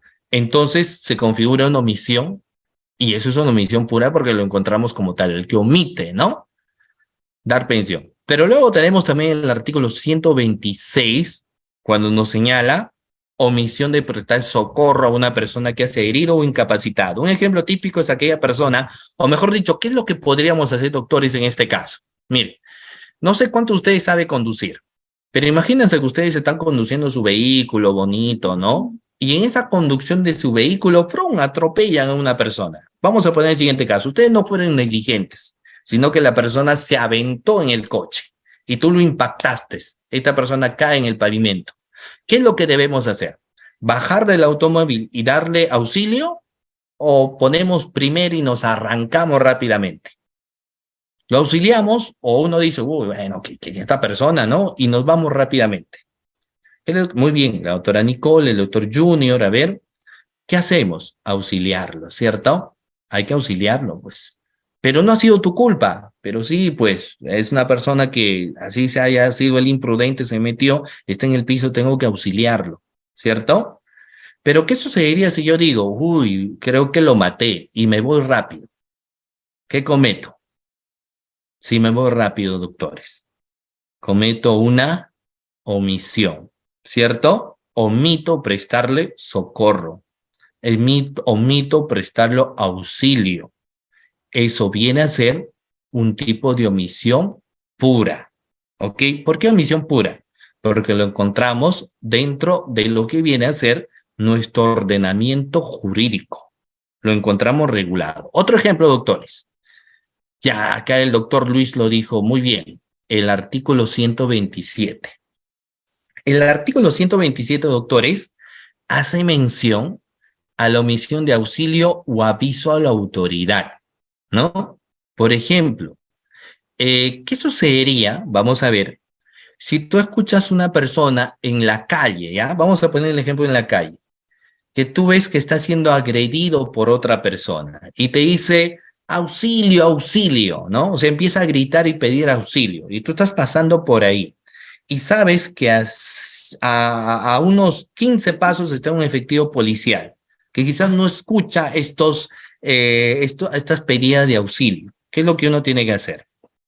Tienes dos alternativas, ¿cierto? Poder tú intervenir en ese momento o lo otro es comunicarle al policía, ¿cierto? Sin que obviamente nos señala que este artículo del 127, sin que pongan en peligro tu integridad. Entonces, pero sin embargo te dice que tú tendrías que comunicar, ¿de acuerdo? Tú tendrías que comunicar. Entonces, si tú no comunicas, ahí podría haber un reproche de carácter penal. Por eso, ese es un tipo de omisión pura. En las cuestiones, doctores, de las omisiones puras, no existe mucho problema, ¿ya? Muy bien. Ahora vamos a pasar a este que sí es complicadito entre comillas. El tipo de comisión por omisión, doctores, ¿ya? ¿De acuerdo? El tipo de comisión por omisión. Voy a mencionar el tipo de comisión por omisión. Yo sé que hay algunas preguntas y luego vamos a absolver algunas preguntas y luego vamos a señalar con el tipo. Vamos a continuar con el tipo, ¿ya? Muy bien, voy a ser breve, voy a tratar de ser breve en el tema de comisión por omisión o omisión impropia. Para analizar ello tendría que ver el tipo objetivo y el tipo subjetivo. Primero, la situación de posición de garante. Doctores, ¿qué es la posición de garante? Ok, acá vamos a ver. ¿Qué es la posición de garante? Doctores, todos nosotros tenemos siempre posición de garante. Lo hemos tenido, lo tenemos quizás y lo vamos a tener. Siempre vamos a tener una posición de garante, ¿ok? Todos vamos a tener la posición de garante. Por ejemplo, los padres con los hijos tienen la posición de garante. Los esposos mutuamente tienen la posición de garante. Toda persona que ejerza un negocio o un servicio tiene también la posición de garante, doctores. Todos tenemos cierta medida la posición de garante. Por ejemplo, ¿qué sucedería si yo este sábado 24 les invito a mi casa para celebrar todos nosotros, junto al doctor Reader, juntos a toda la familia de Udeápolis, una gran parrillada bailable? ¿De acuerdo? Una gran parrillada bailable. Y les invito a los 369 participantes que están en esta sesión de clase, todos invitados para que puedan venir ustedes a esta parrillada bailable, ¿no? Yo primero, claro, para empezar no sé quiénes vendrían, ¿no? Vamos a ver, pero si ustedes vienen, por ejemplo, fíjense, yo tendría que ser muy cuidadoso y saber si los 368 participantes pueden estar o no en mi casa. Si hago la parrilla, yo tendría luego que apagar y ser muy cuidadoso con la parrilla. También tendría que ser muy cuidadoso con los alimentos. Tendría que ver el aforo, ¿cierto? Yo asumo la posición de garante sobre ustedes. Si alguno de ustedes, a consecuencia de que están varios, terminan, por ejemplo, lesionándose, yo respondo, ¿no? Si por mi negligencia se incendia la casa, yo respondo, porque yo tengo la posición de garante sobre ustedes, ¿cierto? Lo mismo sucede en caso de los médicos. El médico y el paciente. ¿Quién tiene la posición de garante? El médico. El médico, cuando va a realizar una intervención quirúrgica, tiene la posición de garante sobre su paciente. Es decir, tiene que contar con todo el personal médico o tiene que contar con todas las herramientas necesarias para realizar una intervención quirúrgica, porque tiene la posición de garante. ¿Los esposos tienen posición de garante, doctores? ¿O no? Los esposos. ¿Tendrán la posición de garante? Por supuesto que sí, pues. Los esposos también vienen a tener una posición de garante, ¿cierto? Si el esposo está mal, ¿quién tiene que socorrerlo? El esposo. Si el esposo está mal, ¿quién tiene que socorrerlo? La esposa, ¿cierto? Así tú no quieras, le tiene que socorrer, nos dice la norma, porque tú tienes una posición de garante por contrato, ¿cierto? Lo mismo los padres hacia los hijos, ¿correcto? Si tú eres el dueño de una discoteca, ¿tiene la posición de garante, sí o no? Por supuesto que tiene la posición de garante, ¿cierto? Si tú tienes una mascotita, ¡ay, qué bonito la mascotita! ¡Qué bonito el pitbull! Bueno, el pitbull puede ser bonito contigo, pero si tú lo vas a sacar a un parque, tienes que tomar todos los cuidados necesarios porque no te olvides que tú tienes la posición de garante, ¿cierto? Tú tienes la posición de garante. Entonces, para poder nosotros analizar un primer contexto de lo que es el tipo de comisión por omisión o la omisión impropia, se analiza si la persona tuvo o no tuvo la posición de garante. Luego hay que analizar la ausencia de la acción determinada. ¿Qué significa? Que si tú eres médico, tienes que ser muy diligente, ¿no? Tienes que ser responsable. Si tú vas a organizar una fiesta, una reunión, tienes que ser muy cuidadoso. Todos los lugares de señalización, los extintores, todo, Si tú tienes una mascota y lo vas a sacar al parque, tienes que asumir también la posición de garante, ¿de acuerdo? ¿Y qué sucede si tú sabes que no tienes esa posición de garante, ¿no? O mejor dicho, tú sabes que tienes esa posición de garante, pero que te es imposible poder maniobrar o detener alguna consumación, pues sencillamente no lo haces. Por ejemplo, el médico que sabe, ojo, el médico que sabe que no cuenta con el personal o que no tiene las herramientas, como tiene la posición de garante y la decisión, no debería operar. Lo mismo el dueño de una discoteca. El dueño de la discoteca que tiene la posición de garante, ¿cierto? Sabe que si no existe señalización, no existen personas o pocas personas, personal de seguridad, por ejemplo, no debe realizar ninguna fiesta. ¿Por qué? Porque tiene la posición de garante. Ese es el análisis del tipo objetivo. En el caso de las peculiaridades del tipo subjetivo, esto se da por lo general por dolo eventual o culpa consciente. ¿De acuerdo? Muy bien. Entonces, vayan formulando su pregunta porque termino ello, voy a responder como 3 preguntas, ¿ya? Entonces, vayan viendo, pueden estar levantando su mano quienes van a hacer sus preguntas. Voy terminando con esto. Miren, va a haber una función de protección y va a haber un deber de control de una fuente de peligro. ¿Ok? Muy bien. Entonces, antes de pasar a la tipicidad, quiero ver si tienen alguna pregunta ustedes, doctores. A ver, pregunta quizás de la sesión de clase. Vamos a ver. Ustedes saben que tienen la opción de levantar la mano. Quienes quieren, obviamente, hacer la formulación de lo que viene a ser la pregunta. ¿No? Muy bien. Entonces, vamos a ver 3 participaciones, ¿ya? Vamos a ver. ¿Damos pase a los que no hayan intervenido? Sí, correcto. Como usted diga, Doctora Flor, activar su cámara. Adelante, ya está.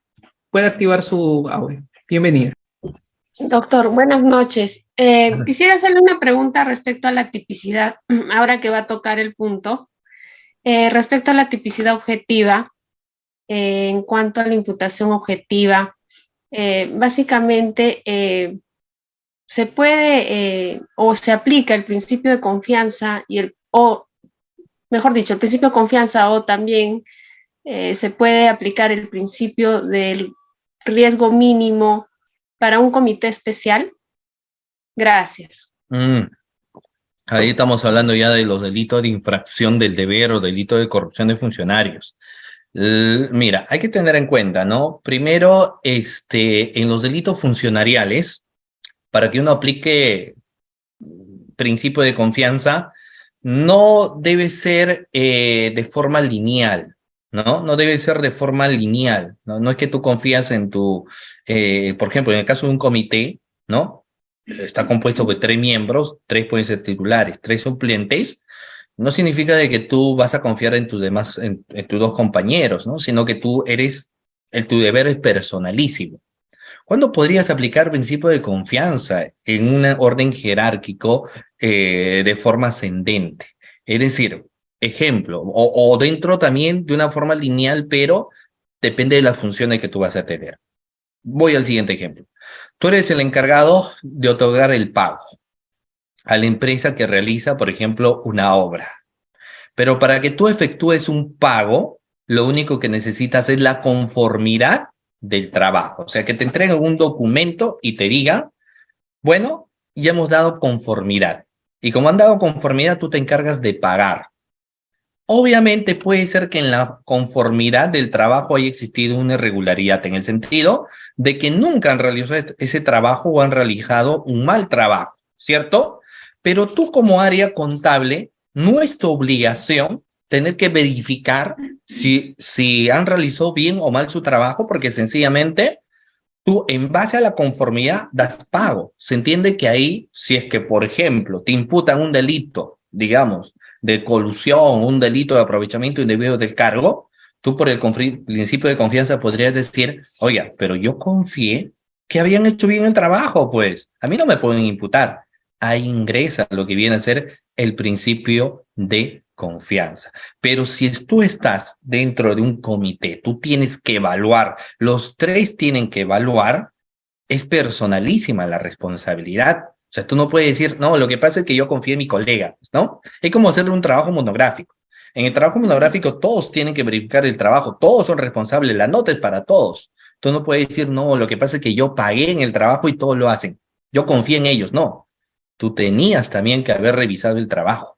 Lo mismo sucede con el comité. Entonces, argumentar no podría ser ahí, ¿no? Tendríamos que ver otras vías, ¿ok? Muy bien, siguiente pregunta. Excelente, doctor. Por favor, estimados participantes, bueno, exactamente de la última participante, enfocarse solamente en el tema del día de hoy, que es acción, porque imputación objetiva, subjetiva, van a venir en las siguientes sesiones, así nuestros participantes tengan una hilación de sesión de clase. Agradecemos su gentil comprensión.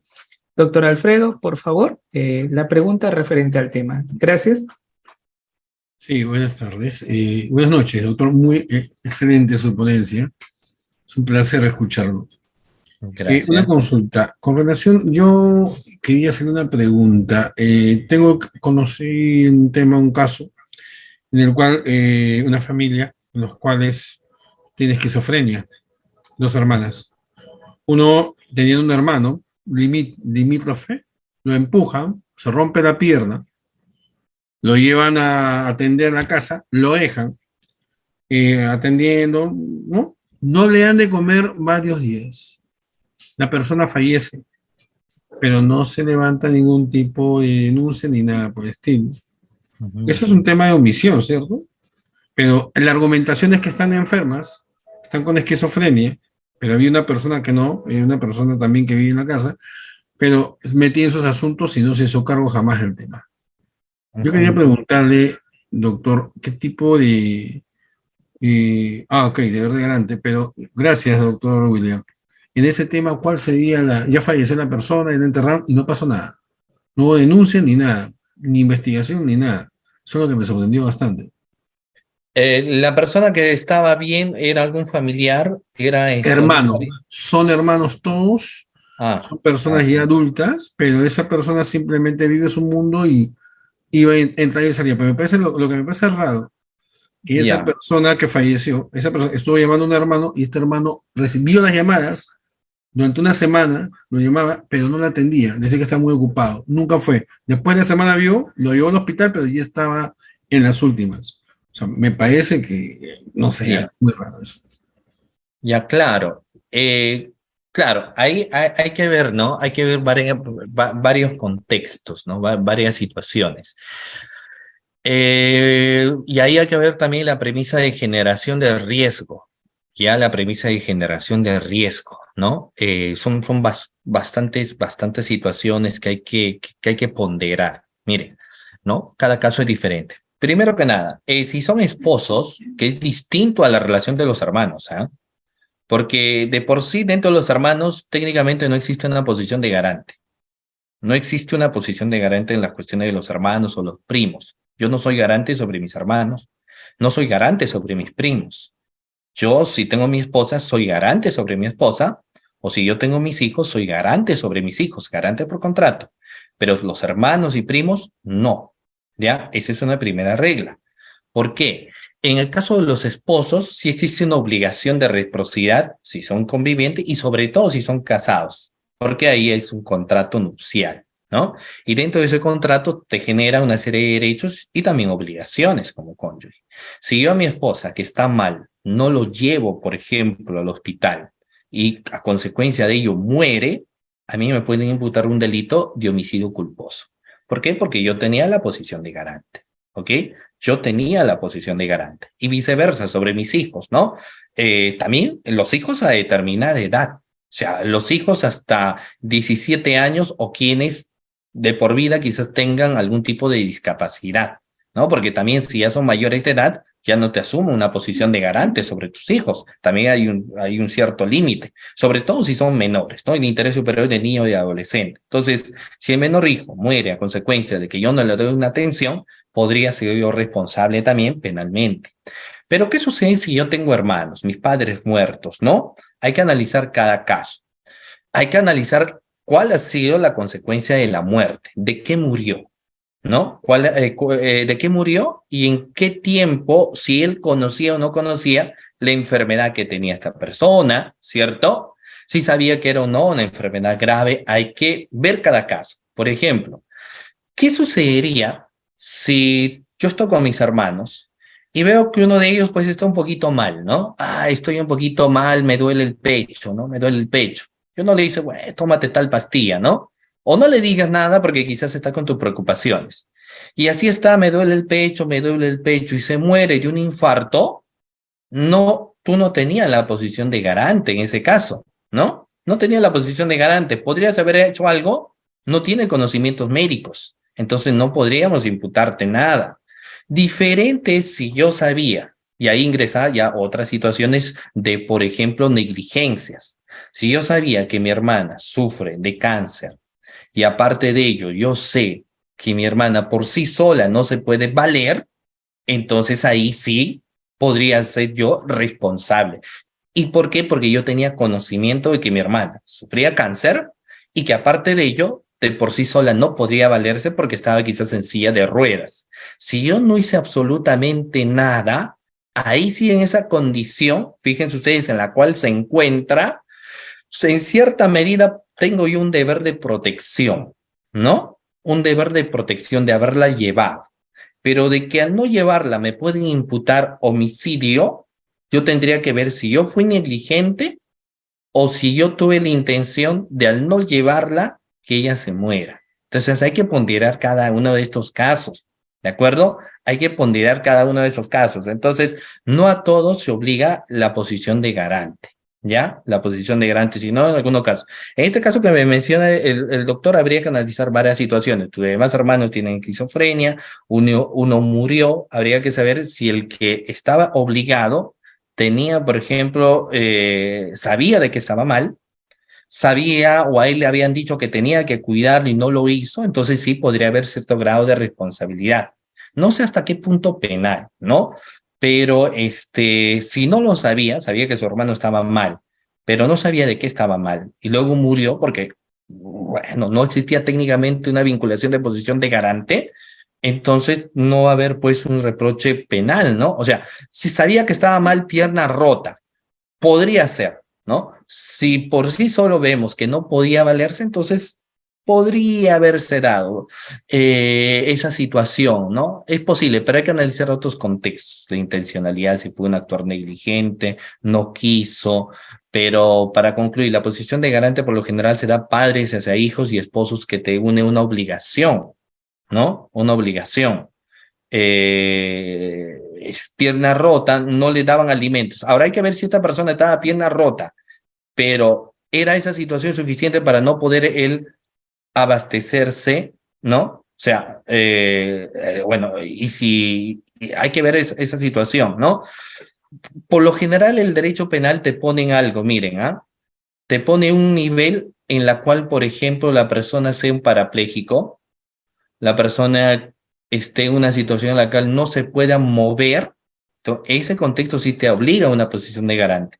Si yo estoy con muletas, lesionado, pierna rota, pero sí me puedo desplazar, sí puedo conversar, es distinto, es diferente. Hay que analizar esos casos. Si yo me encuentro en una situación como tal, donde nadie hizo nada, sí, es muy posible que te puedan imputar un tema de un homicidio culposo.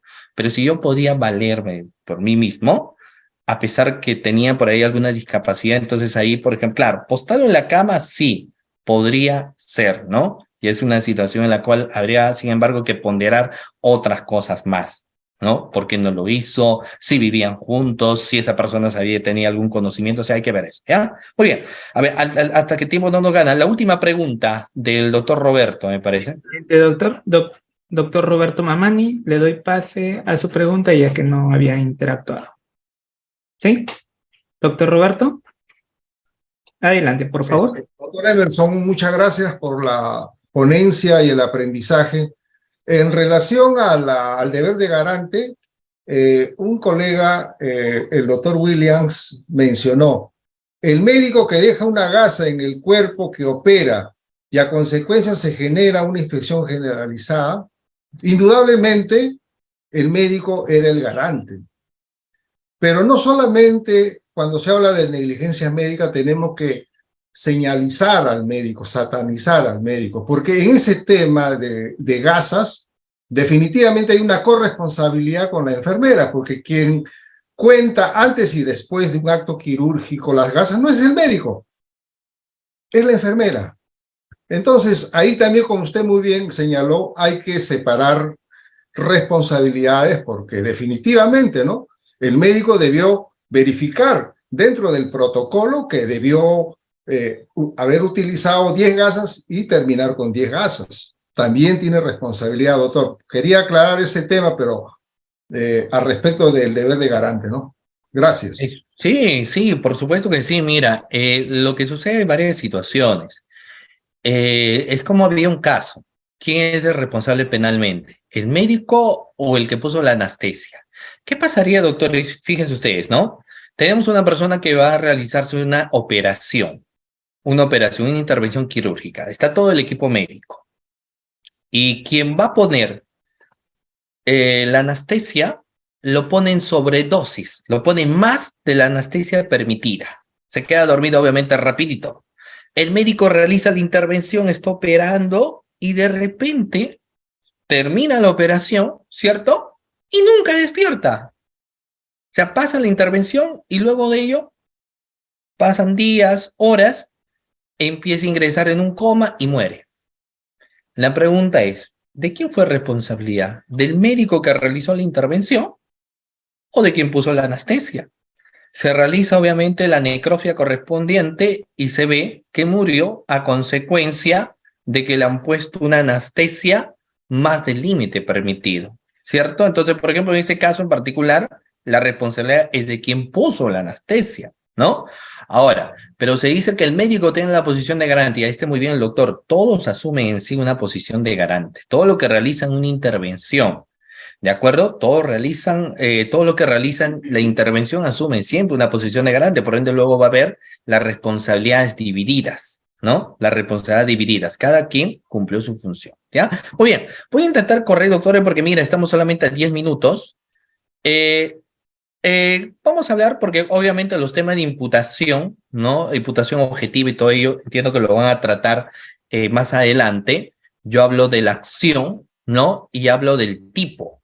Mira, cuando nos habla del contexto del tipo, porque ya es menos, obviamente en un primer grado, lo que viene a ser las cuestiones de lo que vienen a ser las imputaciones objetivas, pero el tipo en sí va relacionado a un tema de tipicidad, ¿ya? Y la tipicidad, doctoras, no es otra cosa que encuadrar ciertos comportamientos en un determinado tipo penal. Es el encuadramiento. Y esto va después siempre del análisis de una acción o de una omisión.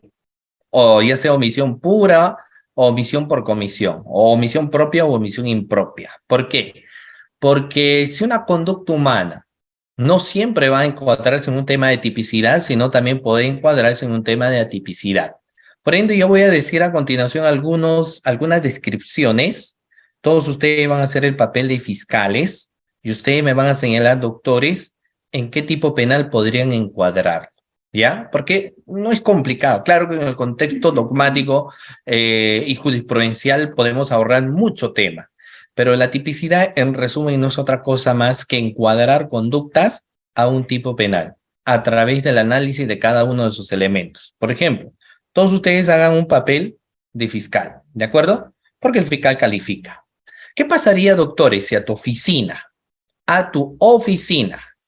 llega un hecho que es el siguiente, ¿ok? Te dicen que Pepito, denuncian a Pepito porque Pepito sustrajo un celular. Doctores, esos hechos de que Pepito sustrajo un celular, ¿en qué delito podríamos encuadrar? ¿En qué delito podríamos encuadrar, doctores? Y a ver, su participación de ustedes para ver, porque no sé si están despiertos, ya se han dormido, no lo sé. Muy bien, la doctora Gladys, el doctor Rocío, el doctor Freddy, la doctora Raquel. Perfecto, todos ustedes lo están señalando de una manera correcta, ¿no? Perfecto, entonces lo encuadramos dentro de lo que viene a ser la figura de de hurto, haces tu calificación. ¿Qué estás haciendo? Una tipicidad. Te estás encuadrando estos hechos en un determinado tipo penal. Ahora, vayamos al siguiente hecho que también te llega a ti, ¿no? Como fiscal. Denuncian a Joaquín porque Joaquín habría golpeado a Pedro, le dio 2 puñetes en la cara y un patadón en el estómago, y después de haberlo agredido se llevó su billetera y su celular. La pregunta es, ¿dónde o en qué tipo penal configuramos estos hechos que yo les estoy mencionando? ¿Dónde lo configuramos, doctores? Perfecto, robo agravado. O sea, hacemos una subsunción, ¿cierto? Estamos subsumiendo, estamos poniendo en un tipo, ya estamos sabiendo cuál es el tipo penal, robo, ¿no? Ahora, obviamente, inicialmente, esto puede tener variación a nivel del proceso, pero estamos haciendo una primera subsunción, ¿de acuerdo? Siguiente hecho. Los familiares de Pamela denuncian a su conviviente porque dicen que su conviviente continuamente ejercía violencia sobre su hija Pamela, ¿no? Ya sea violencia física, violencia sexual. Aparte de ello, habían medidas de protección sobre Pamela que su conviviente le importó 2 cacahuates esto, ¿no? Y ahora denuncian porque resulta que fueron a su casa de su hija y la encontraron muerta. Esos son los hechos que llegan a tu fiscalía, ¿no? La pregunta es, esos hechos, ¿en qué tipo penal nosotros podríamos subsumir? Obviamente una subsunción inicial, claro está. ¿En qué tipo penal, doctores? Perfecto, vamos subsumiéndolo en lo que viene a ser el tipo penal de feminicidio, ¿no? Feminicidio, lo encuadramos en un tipo penal de feminicidio. Perfecto. Muy bien, claro, muy bien la doctora Liseta. Aparte de eso, desobediencia a la autoridad por la medida. Muy bien. Otro hecho, vamos a ver, otro hecho. ¿Ya? Vayamos con los hechos. Vamos encuadrando unos hechos no tan complejos, pero lo vamos a señalar de la siguiente manera, ¿no? Miren, denuncian que Joaquín ingresó a trabajar a una institución del Estado, ¿de acuerdo? En la cual le pagan 3.000 soles mensual a Joaquín. Pero Joaquín, en menos de un mes, se compró 2 departamentos, 5 automóviles, 3 casas de playa, ¿de acuerdo? Y no ha justificado adecuadamente la compra de estos bienes. No hay una justificación de la compra de estos bienes, ¿no? Porque uno dice, uy, no sabemos, a ver, justifica de dónde estás comprando, pues, esos departamentos. No sabe cómo justificar. A ver, justifícame, pues, la casa de playa. No sabe cómo justificar, ¿no? Tus viajes, ¿no? Viajes, lujos, joyas, etcétera. No sabe justificar. ¿En qué tipo penal lo subsumimos, doctores, inicialmente? En la figura de lavado de activos, ¿no? Muy bien. Vayamos al siguiente, penúltimo ejemplo. Denuncian que un efectivo policial, ¿no? Cuando vio a una persona que no tenía sus documentos en regla, el efectivo policial le dijo, ¿cómo es, no? Y le solicitó 50 soles. Estos hechos, doctores, ¿en qué tipo penal? Los subsumiríamos. A ver, muy bien Isaías, muy bien Leonela, muy bien Carla. Estamos subsumiendo dentro de la figura de lo que viene a ser cohecho, ¿cierto? Que dice que es, claro, puede ser cohecho pasivo propio, cohecho pasivo impropio. Lo que están haciendo ustedes es una subsunción. ¿Por qué? Porque estamos encuadrando esta conducta dentro de lo que viene a ser un tipo, ¿cierto? Muy bien. Ahora pasamos a lo siguiente. Denuncian al alcalde, o sea, los regidores muy indignados, la población muy indignada, pues va al Ministerio Público para que denuncien penalmente al alcalde. Dicen, no, vamos a denunciar al alcalde, le dicen, ¿no? ¿Y por qué le van a denunciar? Obviamente dice el alcalde, no, porque él es un corrupto. ¿Qué hizo? No, lo que pasa es que él le sacó la vuelta a su esposa. Aparte de eso, es una persona bien creída, es una persona déspota, ¿no? Y por ende queremos usted, señor fiscal, que lo lleve a la cárcel, ¿de acuerdo? Lo lleva a la cárcel. Y le dice, ¿pero cuáles son los hechos? No, porque es muy creído, porque es muy déspota y porque tiene 5 mujeres. La pregunta es, ¿en qué tipo penal esos hechos tú los subsumes? ¿En qué tipo penal los subsumes? Muy bien. ¿Lo puedes encuadrar o no? ¿O no se encuadra? Sería entonces atípico, ¿cierto? Muy bien, entonces ahí no estaríamos dentro de lo que viene a ser un contexto de tipicidad. Ahí viene un análisis bastante importante de lo que viene a ser pues el tipo, porque dentro del contexto del tipo no dice que las acciones, y incluso, ¿no? Yo hace un momento les hablaba sobre cada uno de los elementos de las acciones, nos decía que los elementos de las acciones necesariamente deben encuadrarse directamente dentro de lo que viene a ser un tipo. Entonces, como ustedes han visto, el caso que yo les señalo, tú tendrías que archivarlo preliminarmente porque no se encalza dentro de lo que viene a ser un tipo penal, ¿no? No le encuadra dentro del tipo penal. Ahora, también es importante, obviamente, ustedes lo van a profundizar a medida que van avanzando con otras clases, los elementos de cada uno de los tipos penales, porque no es sencillamente decir cómo los subsumo, sino es importante también señalar cada uno de sus elementos, ¿ya? Muy bien, doctores, como diría la canción, nada dura para siempre, todo tiene su final. De esta manera llegamos a la parte final de la disertación de la clase del día de hoy, agradeciéndole al doctor Rieder por la invitación para estar presente en esta sesión de clase, también a cada uno de ustedes, estimados doctores. Muchísimas gracias por su participación, tanto a través del chat y tanto a través también de las preguntas directas. Asimismo, quiero aprovechar la ocasión para desearles a cada uno de ustedes que pasen unas bonitas fiestas navideñas en compañía de sus seres queridos, de sus familiares, ¿de acuerdo? Y también que tengan un venturoso año 2023. Muchísimas gracias, doctores. Cuídense muchísimo y conmigo será Dios mediante hasta otra oportunidad. Buenas noches.